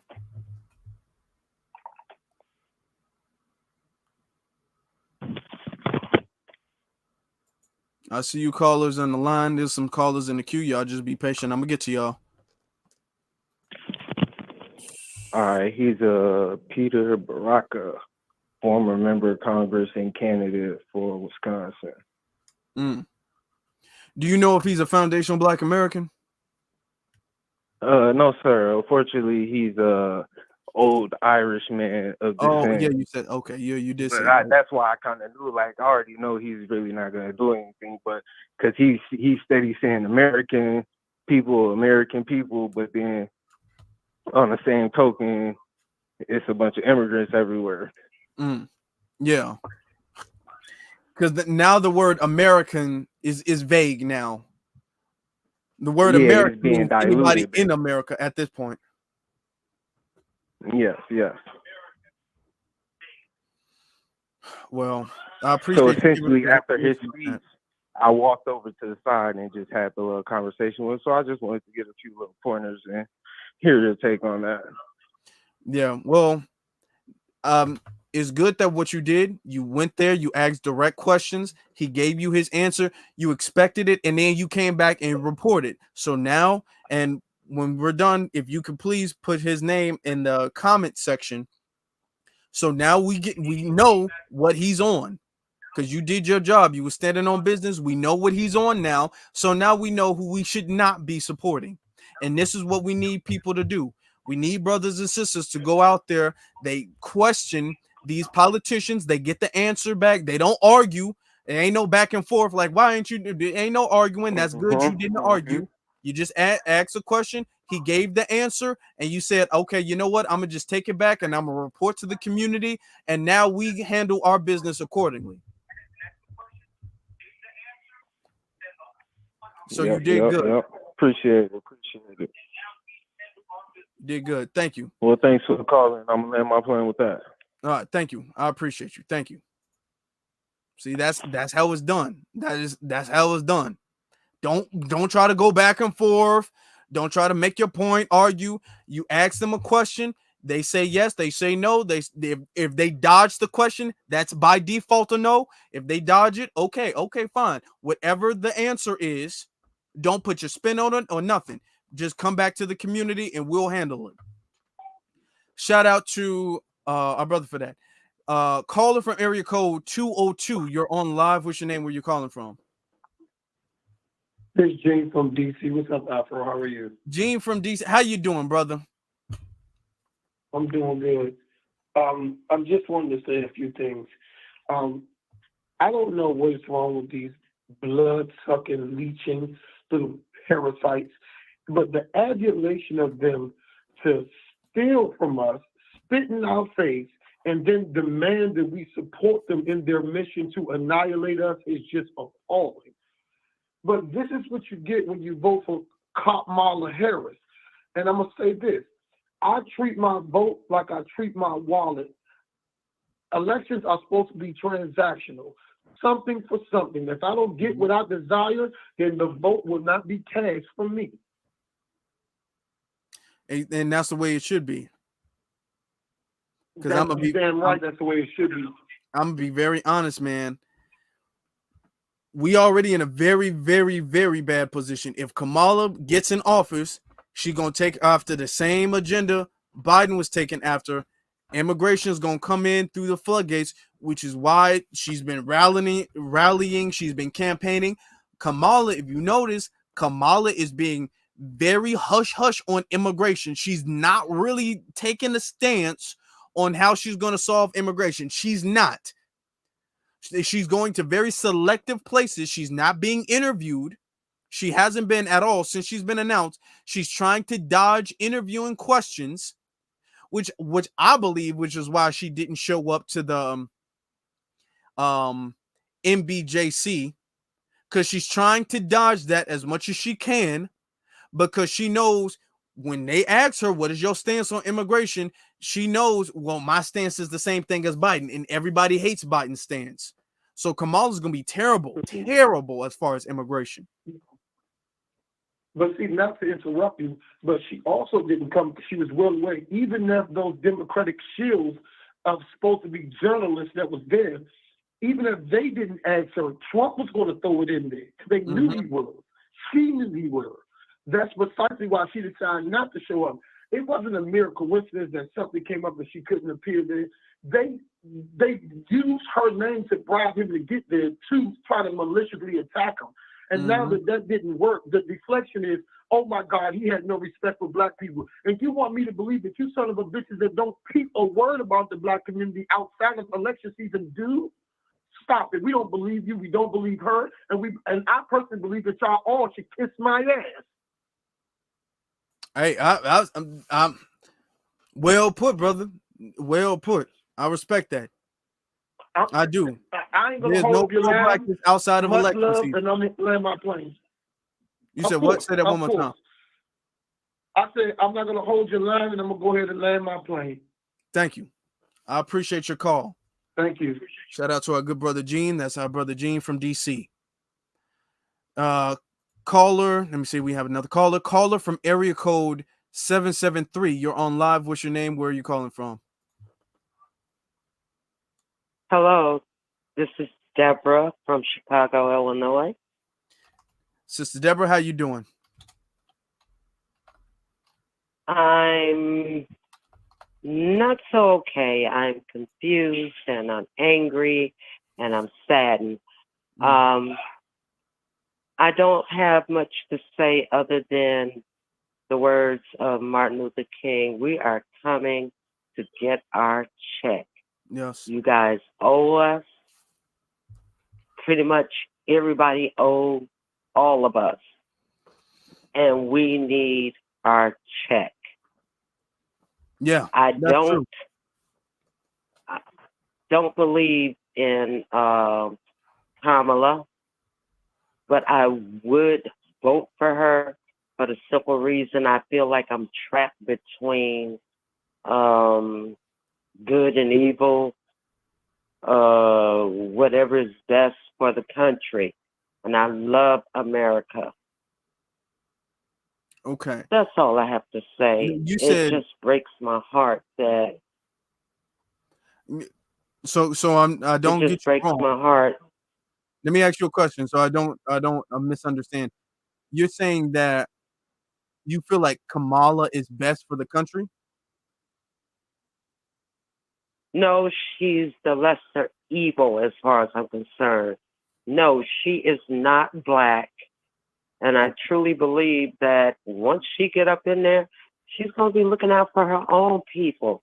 I haven't not once heard her proclaim that she is Black or part of the African American group. None of that. Okay. But in order to vote, I will vote for the lesser evil. And that's how most of us feel and most of us stand. And it doesn't mean that we feel good behind it, but we know that if we don't vote, which we all should, it's not going to be in our best interest whatsoever. Oh, okay. But either way it goes. Let me ask you, why do you feel, and you don't have to be long-winded, we got more callers on the line. Just briefly, I'm curious, why do you feel that Kamala is the lesser of two evils? I think that she's the lesser of two evils because I do believe that she would reach for America as a whole and not bring havoc on us as far as, and I hate to say it, a civil war thing. Okay. And that scares me and it bothers me. So you feel and like I think at least if she's in there, she will prevent that happening. Okay. Let me ask you this, and callers in the queue, I appreciate y'all patience. You know, when Trump was president, there wasn't a civil war when Trump was president. He's already been president before, and we didn't have a civil war. So why do you think him getting reelected would cause a civil war? I think him not being reelected just possibly might, because you have a lot of fanatics that's in a cult with him that would make things happen to the point to where he's going to convince half of the people that vote to become violent. And I'm a little nervous. I'm sorry. No, it's fine. It's fine. I'm just asking. Violent, and him making them believe that if he doesn't get elected, there's a problem. And if he does get elected, it will still be a problem. And it just drives me up the wall. So, yes, I would vote for Kamala, even though I know she's not Black. And I know that she is not going to reach for us like we feel like she should. She's going to be everybody's president, such as like President Obama. But so be it. As long as it's not a civil war, and like I said, we'll have the right to march up to Washington and demand our check. Do you think, before you go, and I appreciate you being patient with us, do you think that we will get reparations easier with Kamala than we would with Trump? Or do you think both of them are equally as opposed to it? Equally opposed to it. But it takes for us to get together and force their hand. Mm-hmm.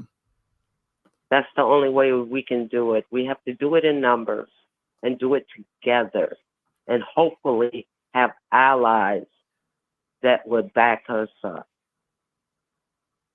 Okay. Well, thank you for your call. Thank you. I'll let you have the last word. Okay. Day one. All right. Be one. Bye. All right. Okay. Okay. Moving on. We got caller from area code 443. You are on live. What's your name? Where you calling from? Yes. Can you hear me, Afro? Yeah, I hear you. Okay. This is your good brother Yusuf calling from the 4110 from Baltimore, Maryland. I had three quick things to add to the conversation. First and foremost, to the youth out there, because I'm getting to old head territory. I'm hitting 40, 41 this year, so I'm not quite. I'm in that in between space where I'm not young, I'm not old anymore. But to see the young people like yourself, you know, to step up and use the platform and what you have available to you to make a statement, to find your mission and stand up is very encouraging for me, because it's like people like me. I know there's a lot of people like you and me out here who felt out of place their whole life because they were waiting for moments like this. Yeah. So I want to say, you know, shout out to all the younger generation for stepping up and being leaders, and instead of waiting for their quote unquote leaders to do something, realizing that they are leaders and stepping up and doing what they can. So shout out to you, brothers like you, brothers like Black Alpha Network, the young brothers putting in the work. So I'm very proud of you guys. I want to say to the old heads, you know, you got to stay a part of the conversation with the youth. You know, even though we're going to disagree on a lot of things, it's very encouraging, like our last sister who called in, that she is even a part of this conversation, even though she feels compelled to be with on Kamala's side. And I understand that thought process because they come from a different time where just seeing a Black person on TV or on a movie meant something. It meant progress, but we beyond that time. So we need more than just, you know, the symbolism and, you know, these symbolic gestures. We realize that that's not enough. Yeah. So, you know, to the youth, keep up the good work. You know, shout out to you guys. To the old heads, you know, you got to stay patient with us, and you got to stick with us and stay in the conversation. So shout out to you guys for even being a part of that. And the 300 plus people in the chat, shout out to you. One last thing that I like to plug in, you know, there's a lot of people out here, Black people, we're very spiritual. We're very moralistic people. We're very compassionate people. And this is how we survived all these years of centuries of just the most inhumane treatment. All right. So I understand that, but we got to stop letting people monetize and capitalize on our morality. We need to use our morality to uplift ourselves first and foremost, our children. I'm a father, a proud Black father of 5 beautiful souls that I want to usher into this world. And we can't just overlook them just because we show pity and compassion for the people in Mexico, the people of Palestine, the people of India, the people, etc. That's all good, and we can hold on to our morality, but it's not morality to overlook and step over our own children and make a world where these people who are going to come over here and join white supremacy, and it's going to be for nothing, because we can save them from, you know, their situation. They can't do nothing without this government anyway, because everything's been handed to them. We're the only people that shown time at the time that we're battle ready. We're war ready. It's nothing they can do to us they haven't done to us and worse. And we have to use that energy, that moral capital, to do something. You know, you can't say you're a Christian or a Muslim or a Hebrew or anything like that. You're overlooking your people. Moses went to his people. The Prophet Muhammad, peace be upon him, went to his people. Jesus went to his people first, and we have to go to our people first. That's in the Bible. That's in the Quran. That's in the Torah. So we need to use our morality for ourselves as well. God didn't just put us there and give us all this just to let it waste or let the evil people take over. So that's with that, I'll land my plane. Thank you for giving me a voice on your platform, and B1. B1, brother. Thank you. I appreciate your call. Now to the woman who called in, Deborah from Chicago. I was being a lot more gracious because I feel like she could be led in the right direction. I was just a little kind of confused about that other caller.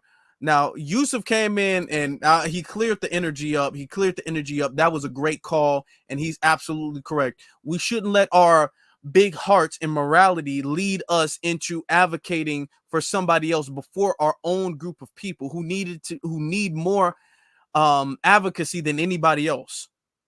So he was good. I'm gonna address a little bit more of the other caller. I was just kind of, there's a lot of people on the phone, and she was kind of just like, not just kind of didn't really know why she's. I don't know. I don't. But, well, I do know, and I'm gonna address it in a little bit. But let me get to some of these calls. Caller from area code 471. You're on live. What's your name and where you're calling from? This is Afro Elite. Say that one more time. This is Jacoby from Portland, Oregon. How you doing? I'm good. I'm good, brother. How you doing? I'm doing good, man. So I was about to kind of go in on a Paul Mooney moment, but then when the brother called in, he kind of decided things. For all the old heads who's hell bent on voting for Kamala, and just be honest with yourself, you want to do it because she's black when she clearly is not. You just got to admit. Negroes need out there admit it too. I want you to, if you have grandkids, I want you to look at your grandkids. I want you to look at them and ask them where would they be in the next 20 years. Because how you vote is going to depend on their future. Now, you got your coming up in some of your golden era. You got to do all types of crazy stuff and still bounce back. This generation is not. This generation is you make one mistake, just one mistake only. That is it. There is no recourse. And we all got to see the last 3 to 4 years what's been going on. And to sit here and look the other way because everybody's so held on bent on voting blue, no matter who, you are the problem. Instead of voting based off policy or you're just not sure, you know, my mom, she's a foundational Black American. Me and my mom had this conversation and she said, I'm going to vote the Cal. So I can live with that. I agree with that. And I'm going to vote for Trump because of the migration issue, because I see what is happening here. And if this continues to go on, there will be no more foundational Black Americans. There will be none. And the old generation will have to thank for this. And I'm coming down hard on this because I'm listening to all types of social media and it's driving me crazy. I want to throw my phone. I mean, I have to stop listening to them because they're doing propaganda. They're not being honest with the people. And Kamala Harris, everybody knows her rap sheet from 4 years ago. But we all want to play stupid here. Everybody understand this is it for the young. This is it for the young. As a matter of fact, since everybody wants to play on this abortion thing, did you know here in Oregon you can abort a baby up to the day of birth? It's in the Constitution. And if everybody thinks I'm lying, here's the link right here. I'll put it right in the chat. So don't be fooled by that abortion stuff, because a lot of stuff is similar to this is enshrined in the Constitution or the law. They're not going to take it away. And I just want to say this, look at your grandchildren. How are they going to live? You see them struggling. The same stuff you should have been doing 40 damn years ago. There should be no Afro Elite trying to pick up the pace. There should be no Black Alpha Network trying to pick up the pace. There should be no Jason Black or Professor Black picking up the pace, it goes on and on. This is a product of you guys shucking and jiving for the last fucking 40 years. And truth be told, I get it. We all made some mistakes. I've done some too. But to sit here and see what's been happening so blatantly and sit there, I'm going to vote for Kamal because that's the only choice we have, you are the problem. And I'll land my plane now. Thank you. I appreciate you. Thank you. And he makes a good point. Makes a very, very, very good point. We don't have a million chances to get this right. We have to get this right now. What they are doing is they are trying to make us a permanent underclass. That's what they're doing. That's why all of these illegals are here. That's what they're working on. Caller from area code 317. You're on live. What's your name and where are you calling from?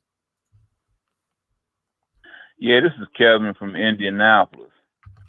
Now, just like you were saying about that woman, she's confused.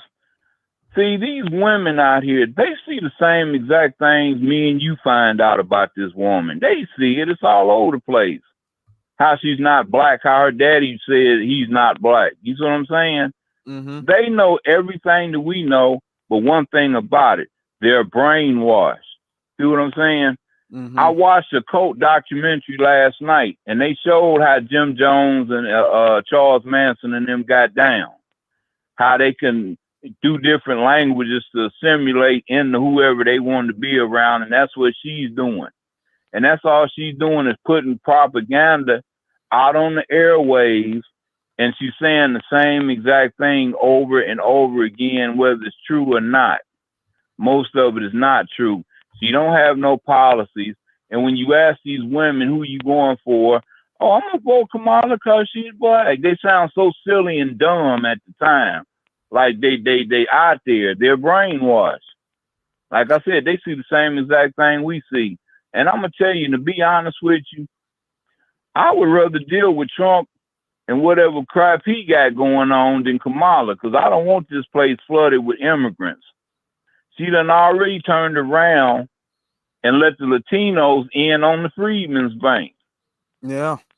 And these women are still brainwashed, talking about, oh, I'm still going to vote Kamala. No, she's not. Mm-hmm. And then Kamala keep pushing all this crap. And to y'all women out there, we're not going back on the plantation. That would cost a whole lot of money for them to do that. That's not going to happen. Mm-hmm. Why y'all running here talking about we going back on the plantation? He's going round, he's going to put us in. That's not going to happen, people. That's impossible. That's not even logical in this day of time. That's all I had to say, man. Thank you. Thank you. I appreciate that. Now, we're going to have to make sure we clear up the fact that we're not referring to all of our sisters, because we got hundreds of sisters in the chat room in and out tonight who standing on business, but there are some, like we had the other caller, because most of the Kamala support is driven by the sisters who have been brainwashed, unfortunately. You know, and it is it's really weird. What makes it the most weird thing is the fact that a couple of years ago you didn't have that. Now, what they're doing is they're really trying to target a lot of the sisters, and majority of the big Kamala's the best push is coming from the brainwashed sisters, the population of them. All right. So that's why we need our sisters to really represent. That's why in Chicago on the 19th, we need as many sisters out there as possible, because what they're trying to do is they're trying to make it seem like Kamala got this huge black woman support. So we need sisters to be on code, be on deck, and show up to represent, to prove that she doesn't, because only the sisters can prove that she doesn't have black woman support. All right, let me see. Caller from area code 773, you're on live. What's your name? Where you calling from? My name is Kevin. I'm calling from the south side of Chicago. When it comes to a lot of these issues that's going on right now in this day and time, I don't even know particularly where to start, but I will say this. Being on the south side, on one of the most dangerous streets in America, deemed by Newsweek magazine about a few years ago, these migrants are emboldened. They only been here for like a year now. They out here working with some of the gangbangers. I even did a YouTube video of it myself a few months ago. They're not afraid. They walk down some of the most dangerous streets in Chicago with no fear at all. And just 2 days ago at work, I have a job where I drive a minibus, and we're all over the city.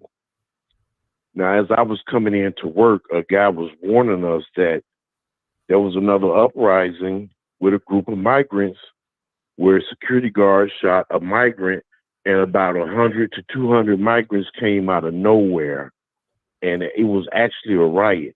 But you know what? A lot of people that live here in the city, and in America won't know about it because they keep it out the news. Mm-hmm. This is a ticking time bomb. And like a lot of people don't know, there's a lot of people from Central and South America that are of a Hispanic or Latino background, and a lot of them don't like black people, even though they do have Afro Latinos and Hispanics in their country. There's a lot of racism, and I see it here. I see it here in Chicago.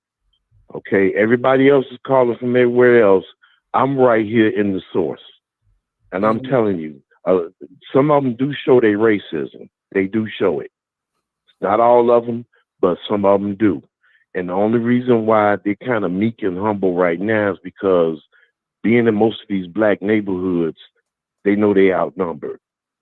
But I swear to God, if they numbers ever equal or match us, oh, the day will come when they start calling us niggas. Yeah. And like the previous caller said, yeah, they come over here, and then when they get here, you know, they want to get on team white supremacy. And a lot of people not paying attention to that. Now, as far as myself, I woke up at least 4 years before everybody else did, because I realized in Obama's second term, these catchy, little tricky catchphrase terms that the media and these politicians use, like people of color, underserved, disproportionate, underserved communities. When I found out under Obama's second term that those terms don't mean African Americans who are descendants of slaves. Mm-hmm. That means anybody of color that is not Negro is getting a piece of the pie while we still sitting up watching people step over us like we dog crap. I noticed that when Obama was in office. So his last day in office, I decided I was done with Democrats then. See, a lot of people just woke up 4 years ago after Biden got in, after we got this new mayor that I didn't go for. They realized that, the party is like crapping on them. But I woke up before Obama got out of office and saw this coming. My father used to talk politics all the time. I'm a child of the 70s. I was born in 69.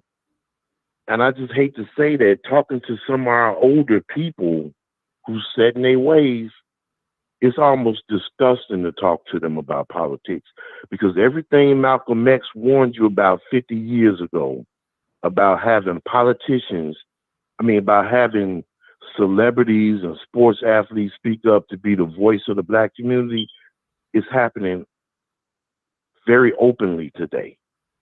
And a lot of people are influenced by what they see on TV through these daytime TV show hosts and celebrities. And then these are people who consider themselves Christians and God-fearing people. Well, if it's like that for you, God gave everybody, each individual, their own mind to think and reason with.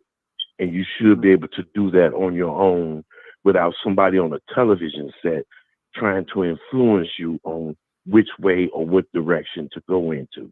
And a lot of us as black people have failed that. We failed. And Malcolm X, you can find footage of him on YouTube all day long talking about that particular situation. And actually, the man himself, Malcolm X, was more against the liberal than he was anyone. To be honest. But that's true. Yeah. And there's many situations. Like I said, I drive a bus. I go around the city picking people up, taking them around. And there was 2 police stations where the migrants was in all the police stations at one time, just camped out on the floor and everything. But there was a police station up by the Carini Green area on the north side around Larrabee and Division. And they were in there fist fighting with the police with no fear at all, fighting with the police like the police was nobody. And the senior, where it was the African-American building where it's a lot of black seniors, they could look out the window and see this going on. This happened twice, but it never made the news. But after it happened, That's when the police told the mayor, look, they're not staying in here because I know about the culture that they have. And no matter who their boss may be, if it's the mayor or whatever, they're going to look out for each other like family. But after those two incidents, they told the mayor straight up, they got to go. They got to get out these stations. They're not going to come in their house and disrespect them like that. So that's why the migrants are not in the police stations anymore. But it's a ticking time bomb. There was another incident on the south side in the Woodlawn area where there's a senior building with a lot of older black people in there, but black seniors. And one of the first places they came to was an elementary school called Wadsworth, which is right behind the senior building. And there was an incident where the migrants were throwing. That's right by that the school, right? The school that was shut down. Over there by the school that was shut down over there by Woodlawn and I think Ellis somewhere. And they were throwing chunks of concrete. They weren't throwing little pebbles like little marble-sized rocks. They was throwing chunks of rocks at these black senior citizens. And I'm going to tell you, a lot of people look down on gangbangers. A lot of people look down on them like, you know, they worthless, this, that, and other. But there's a lot of instances where things were resolved and peace was kept because of gangs on the street. But the news will never give them credit. And I'm going to tell you what happened. Somebody from over there got in touch or had a face-to-face with the migrants on the street level and let them know this ain't finna be tolerated, because all of a sudden, magically, it just stopped. Okay? I know that area, it used to be Stones over there. There's a lot of GDs over there. Old Block is not too far down on King Drive.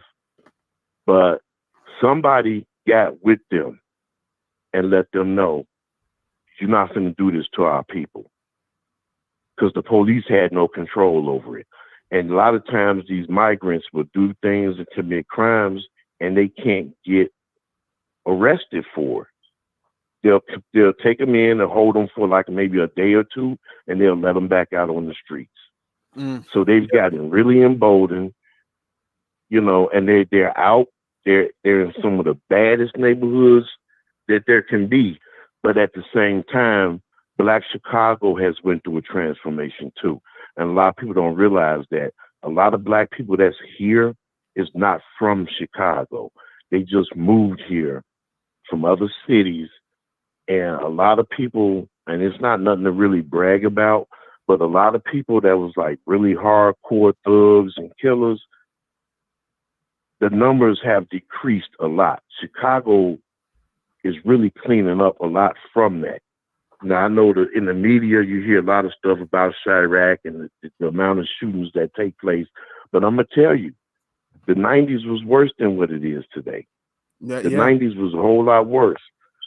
And there's a lot of people in Chicago faking the funk, claiming reputations that they had nothing to do with on the street level.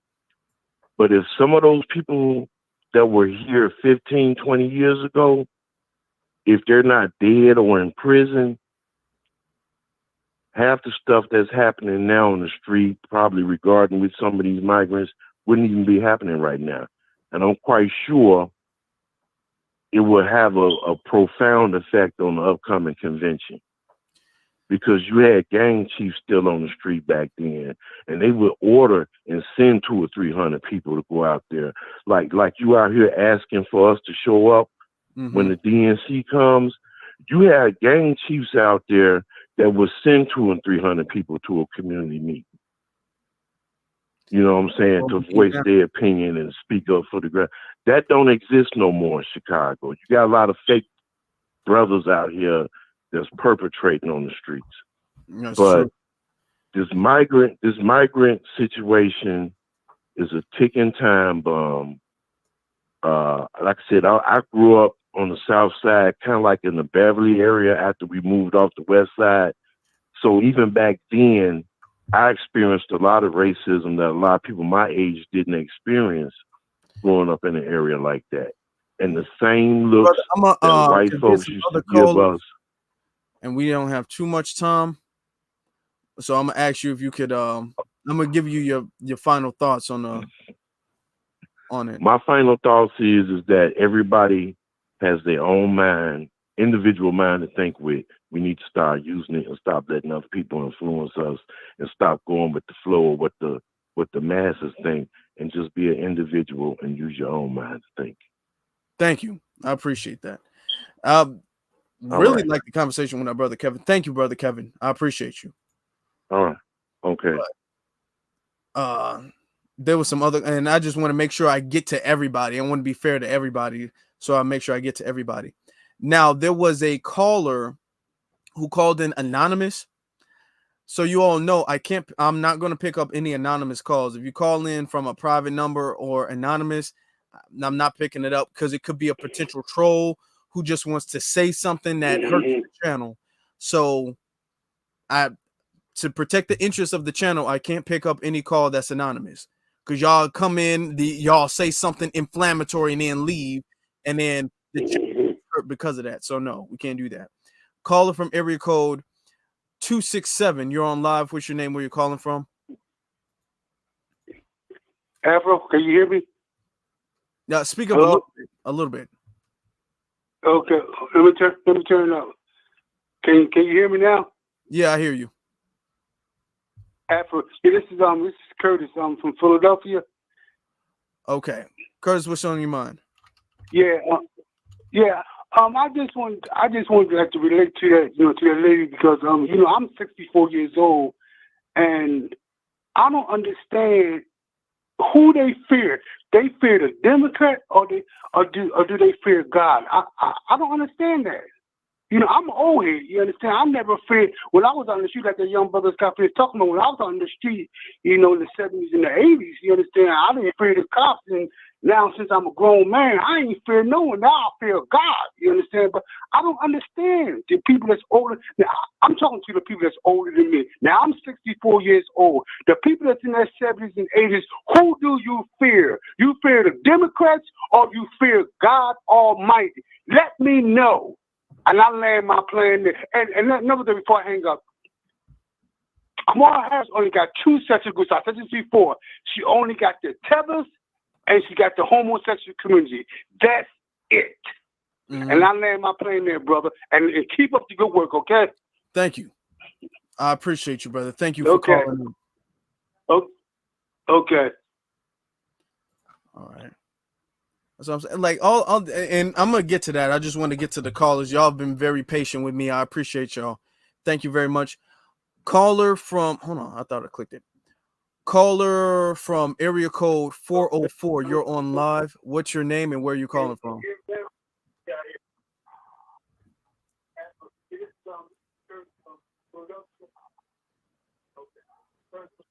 We can't hear. Caller from area code. I can't hear you. Can you speak up a little bit?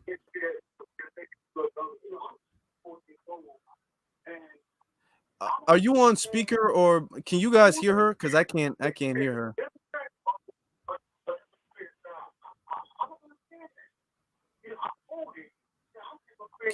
Can y'all I don't know if it's me. Can you guys hear? They're saying they can't hear you.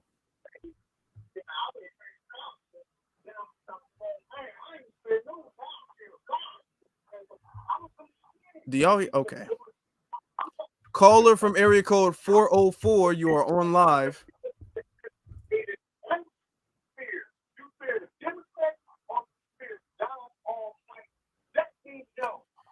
Well, all right then. I guess caller from area code 404 can't, because I can't hear nothing. I was hearing a little bit of something in the beginning, but I can't hear nothing now. I can't hear anything.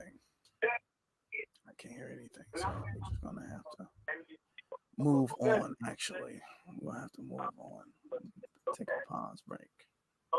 Let me say this: as far as that one caller from Chicago who called in and admitted that Kamala wasn't black, admitted that Kamala isn't going to do anything for black people, admitted that Kamala is going to look after her people primarily. She's going to prioritize her people. She's going to look after them. And she's not going to do anything for black people. We're not closer to reparations under her than we are under Trump. But it's this unreasonable fear, this phobia of Trump.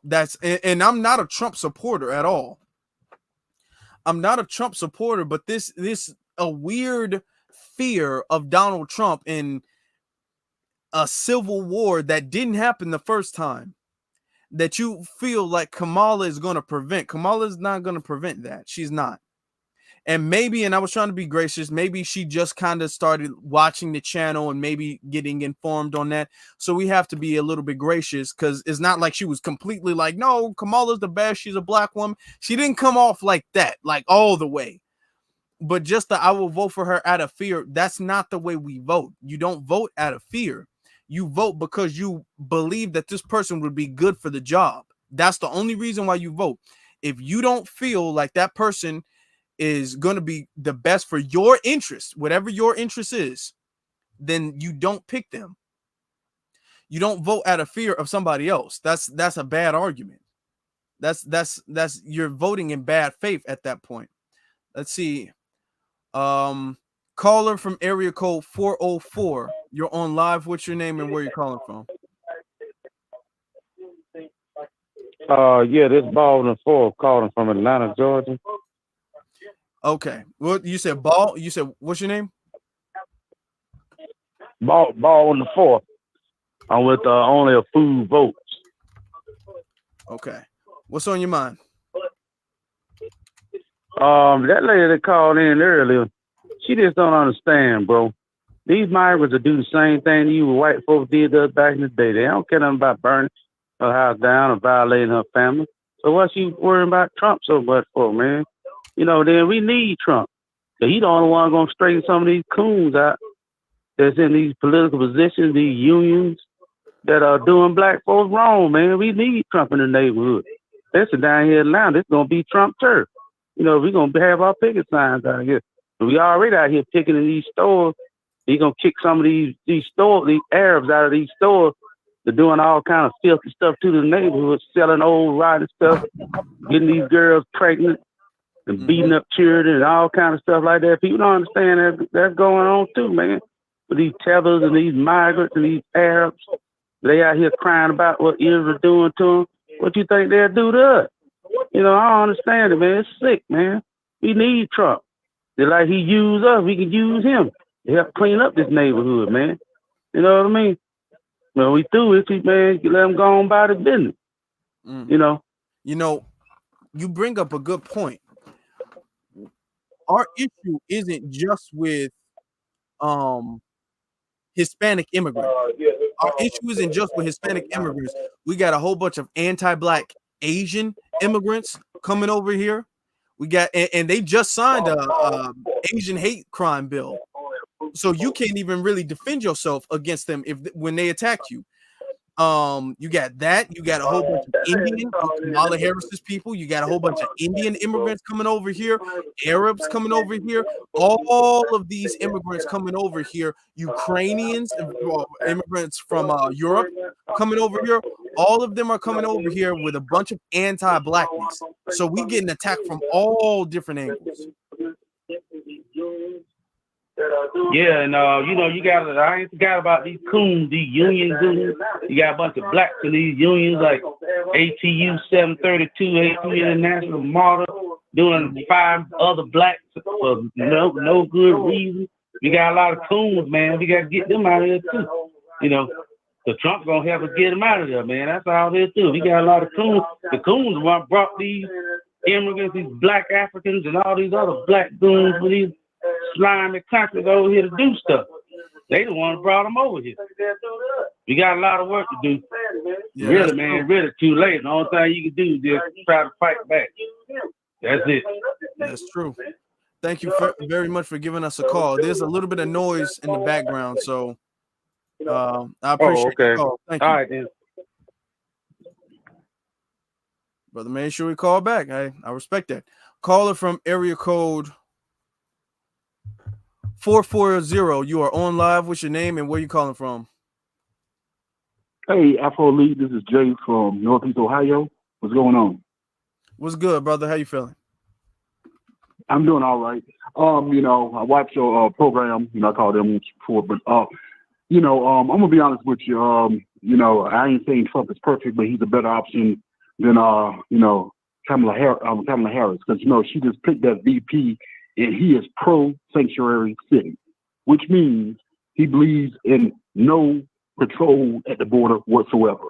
He's the governor of Minnesota, and like I said, I'm not even talking about the riots. I'm just talking about nearly 50% of homelessness in Minnesota are black people only. 50%, nearly 50%.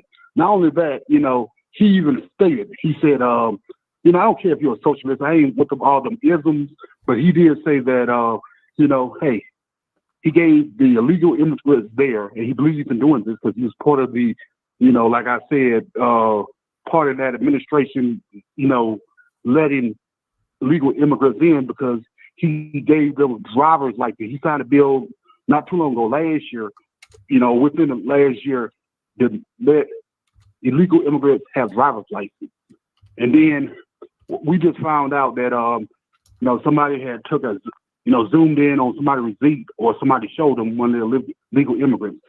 They got $13,000 in paid money, on their car, and got like $4,000 in food stamps.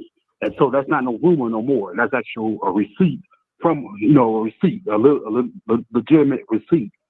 And like I said, and she has really made it official. She's telling us without telling us that, hey, it's not going to be no control at the border. And for those who thinking, I got a good job, high paying 6-figure or 7-figure salary.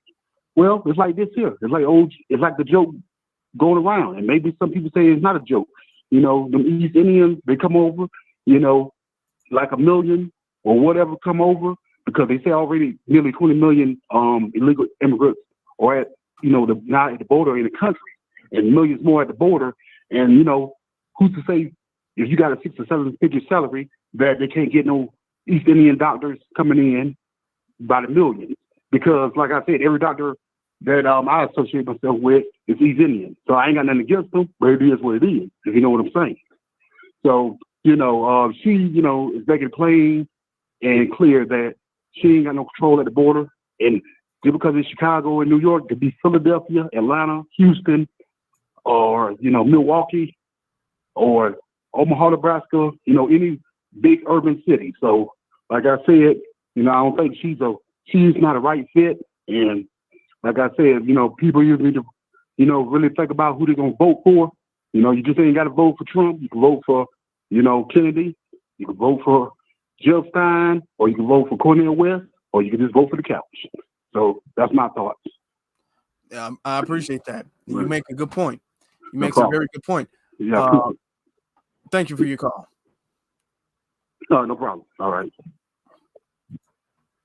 Now, the brother makes a good point when he talks about Kamala Harris's VP, her VP choice. The governor, Tim Walz from Minnesota, the governor in Minnesota. Minnesota, you got to remember 2020, Minnesota is where George Floyd was killed by the police. Remember? Okay. Now, everybody wants to talk about Donald Trump giving total immunity to the police and letting the police do whatever they want to do, which is an issue. And we're not sitting up here trying to defend that. We're not trying to do any of that, right? That's a big issue. I'm not defending Donald Trump. Follow me, though. Follow me. This progressive governor from Minnesota, he was in charge while Derek Chauvin was out there having multiple police violations. We did a broadcast about this like a year or so ago.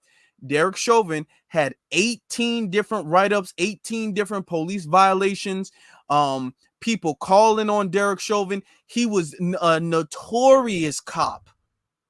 Who was also, if you guys don't remember, Derek Chauvin was also involved in the death of another black man prior to George Floyd.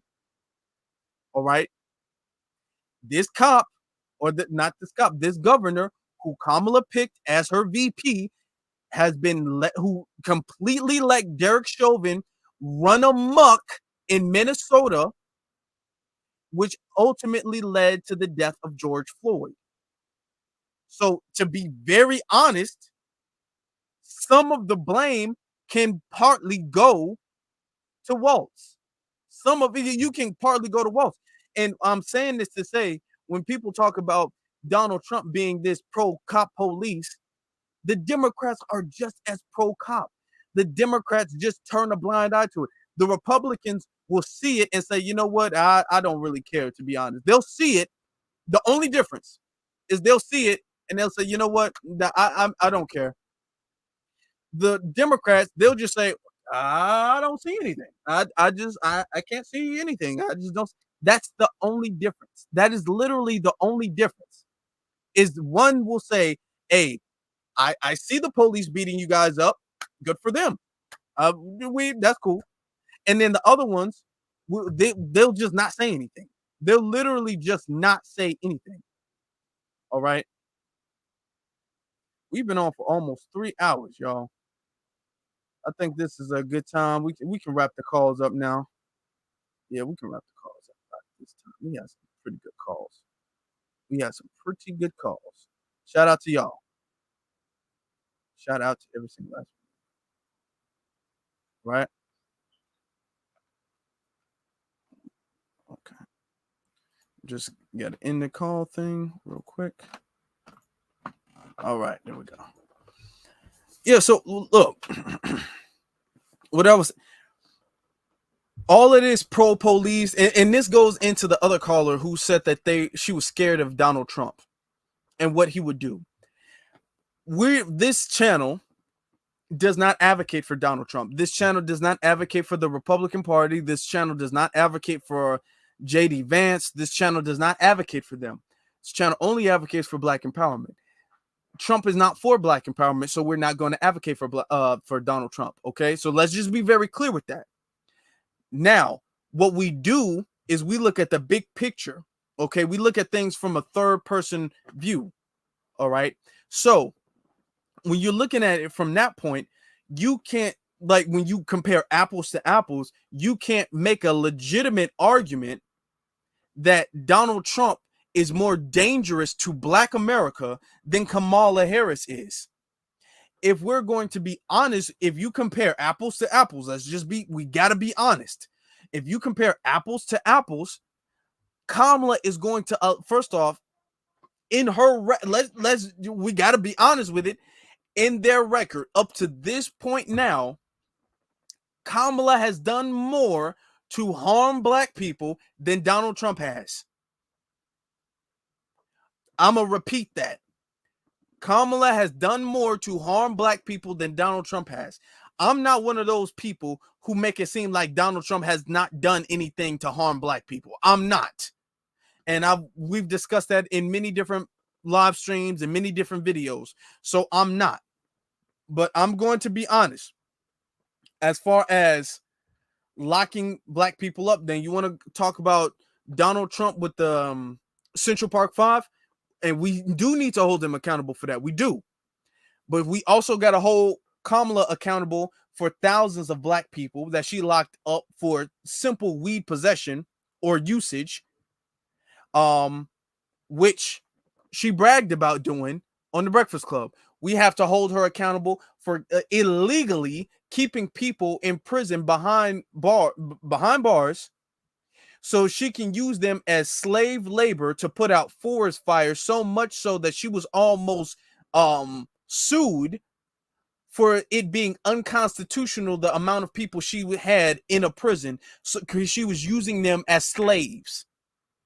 Okay, we also have to hold her accountable for the Black mothers, the single Black struggling mothers who she gleefully locked away under the guise of truancy, whether they were homeless, whether their children were sick and they couldn't go to school, she was still locking them up and trying to throw away the key. She was, and everybody's trying to dance around that. So when we're going, if we be honest, we have to tell the truth that Donald Trump, that in comparison to all their years, on top of the fact that Kamala has been the VP, Kamala has assisted in the immigration being this way because she was in charge of the border and just completely let the floodgates open. Just completely let the floodgates open. They're coming in by the millions under the supervision of Kamala, and we are in this position due to her actions or lack thereof. So when you really compare apples to apples, and I'm not talking about trying to sugarcoat one's history and then put a spotlight on another person's history, comparing apples to apples as fair and impartial as you can be, we are going to be in a far, far, far worse position with Kamala Harris. Absolutely. We're going to be in that. The way things are going now, it seems like it might be a whole civil war between Black Americans and illegal immigrants. We're to be honest, we're closer to that civil war than we are to a black and white civil war. Not that she would do anything to stop that one, but we're closer to that one right now. We're closer to an illegal versus citizen civil war in Chicago, in DC, in New York. We're closer to that right now.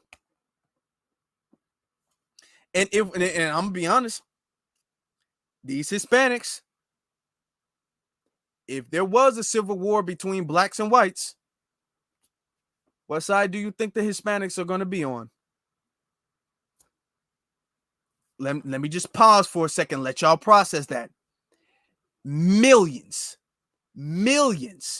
of Hispanics, military age adult males, are here. If a civil war did break out, whose side do you think that they're going to be on? Letting you know. Yeah, it's not going to be good. It's not going to be good. Shout out to Cyberdon for the cash out. Thank you, brother. I appreciate you. Let me get to some of these super chats. Okay. Shout out to FBA Queen. She sends one super chat. She sent another one. She says, thank you for your patience in dealing with the old folks. I finally got it thanks to y'all. Ex Kamala B1 from I think that's Southside. I think that's I can't really see it. Southside in Chicago or SR in Chicago. Thank you very much. I appreciate. Thank you so very much. I appreciate that. And then you sent another one, a $50 super chat saying, that is correct, Afro Elite. Tell the folks tell folks truth. Help them wake up. Thank you very much. Thank you. I appreciate your support. It means a tremendous amount. It's very, very helpful.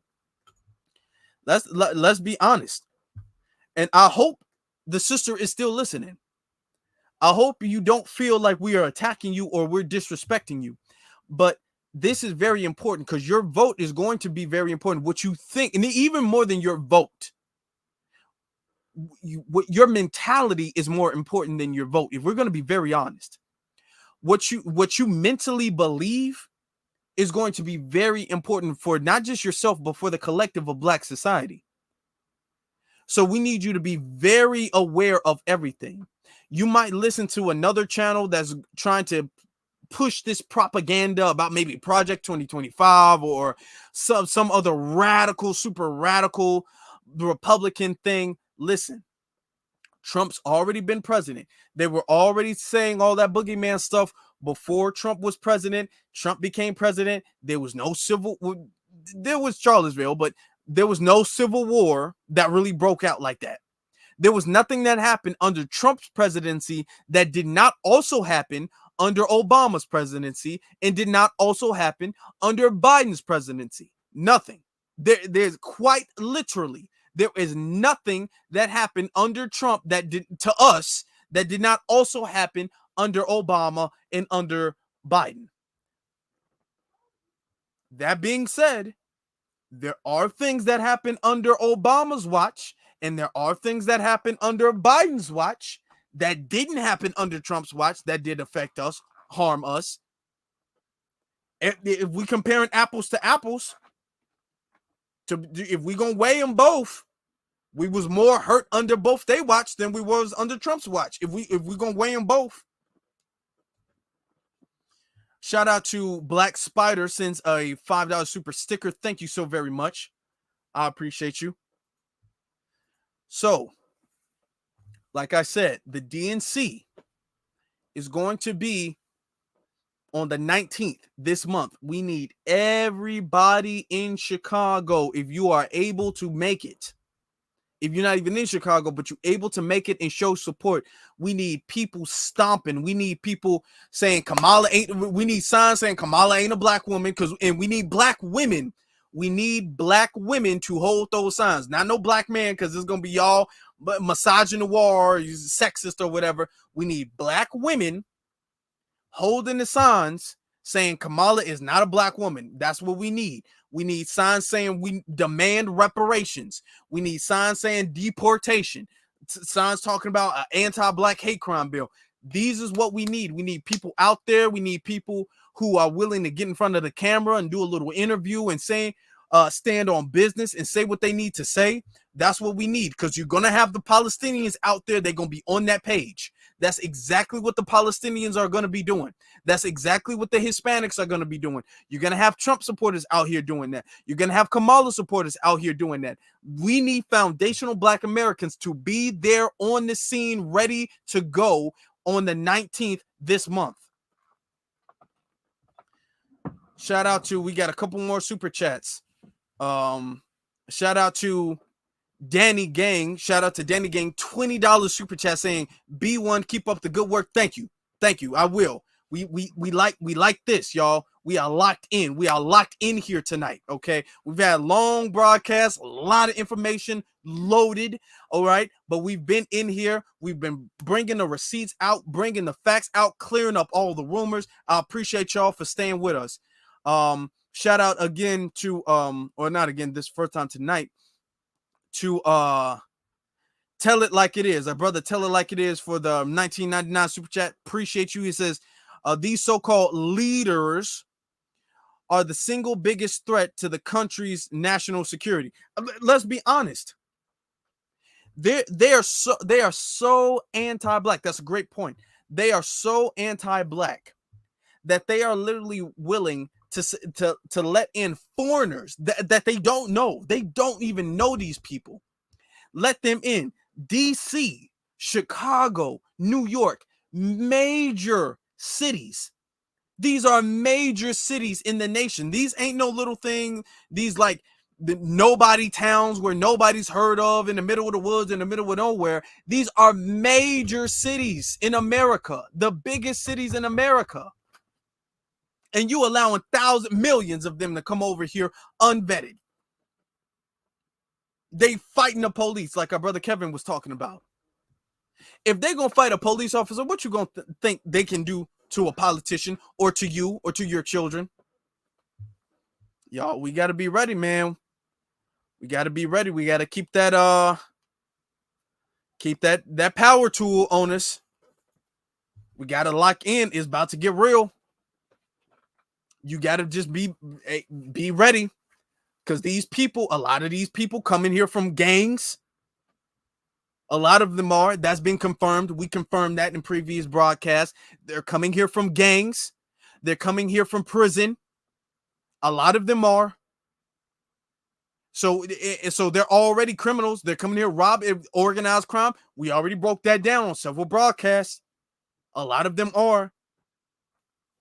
So not only are they taking your jobs, your resources, your housing, they're also criminals who, if you allow them to find out your children's school routes, they might try to kidnap them like they do back in their own home country. If you don't believe me, go look up the kidnapping rate in some of these countries over there. Just look it up. Don't take my word for nothing. Don't take it for nothing. Look it up yourself. Look up the kidnapping rate, the child violation rate, the organ trafficking rate in these other countries, and tell me that it's a smart idea to just start bringing them over here without knowing who they are. Shout out to our good brother Hurricane. Sends a super chat. It says, stay ready so you don't have to get ready. Hey, I couldn't have said it better. Stay ready so you don't have to get ready. That's a Chicago representing. Oh, it's bad out here. It's bad. But brothers and sisters, we got our orders. We know what we need to do. We know where we need to be. We know the importance of what we need. We know the importance of the danger. We know the danger, the doom that is coming to the DNC, and we have to be ready for it so we can counter it. We know we have to do that. All right. So there will be more as I get more details, as I get more things organized and lined up. I will be giving you guys more information on what the exact marching orders need to be. This is our big chance, our huge, big chance. We're not going to have another chance like this year. We have to lock in. We got to be on business. All right. I appreciate every single last one of you guys for being here with us this evening. Shout out to all of the Cash Apps, all of the Super Chats, all of the calls. I appreciate you all. Y'all make sure that y'all hit this my social media. I forgot what it is. My social media. Follow me on my social media. That's Afro Elite on Instagram, and then the Afro Elite on X, Twitter.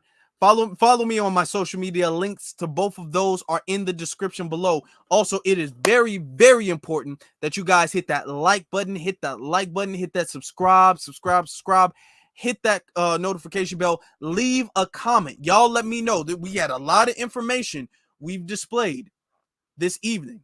There's been a jammed with a lot of information. All right. Y'all let me know what you guys think about this in the comment section below. All right. Now, with that being said, B1 salute to every single last one of you all, and you all have a good one.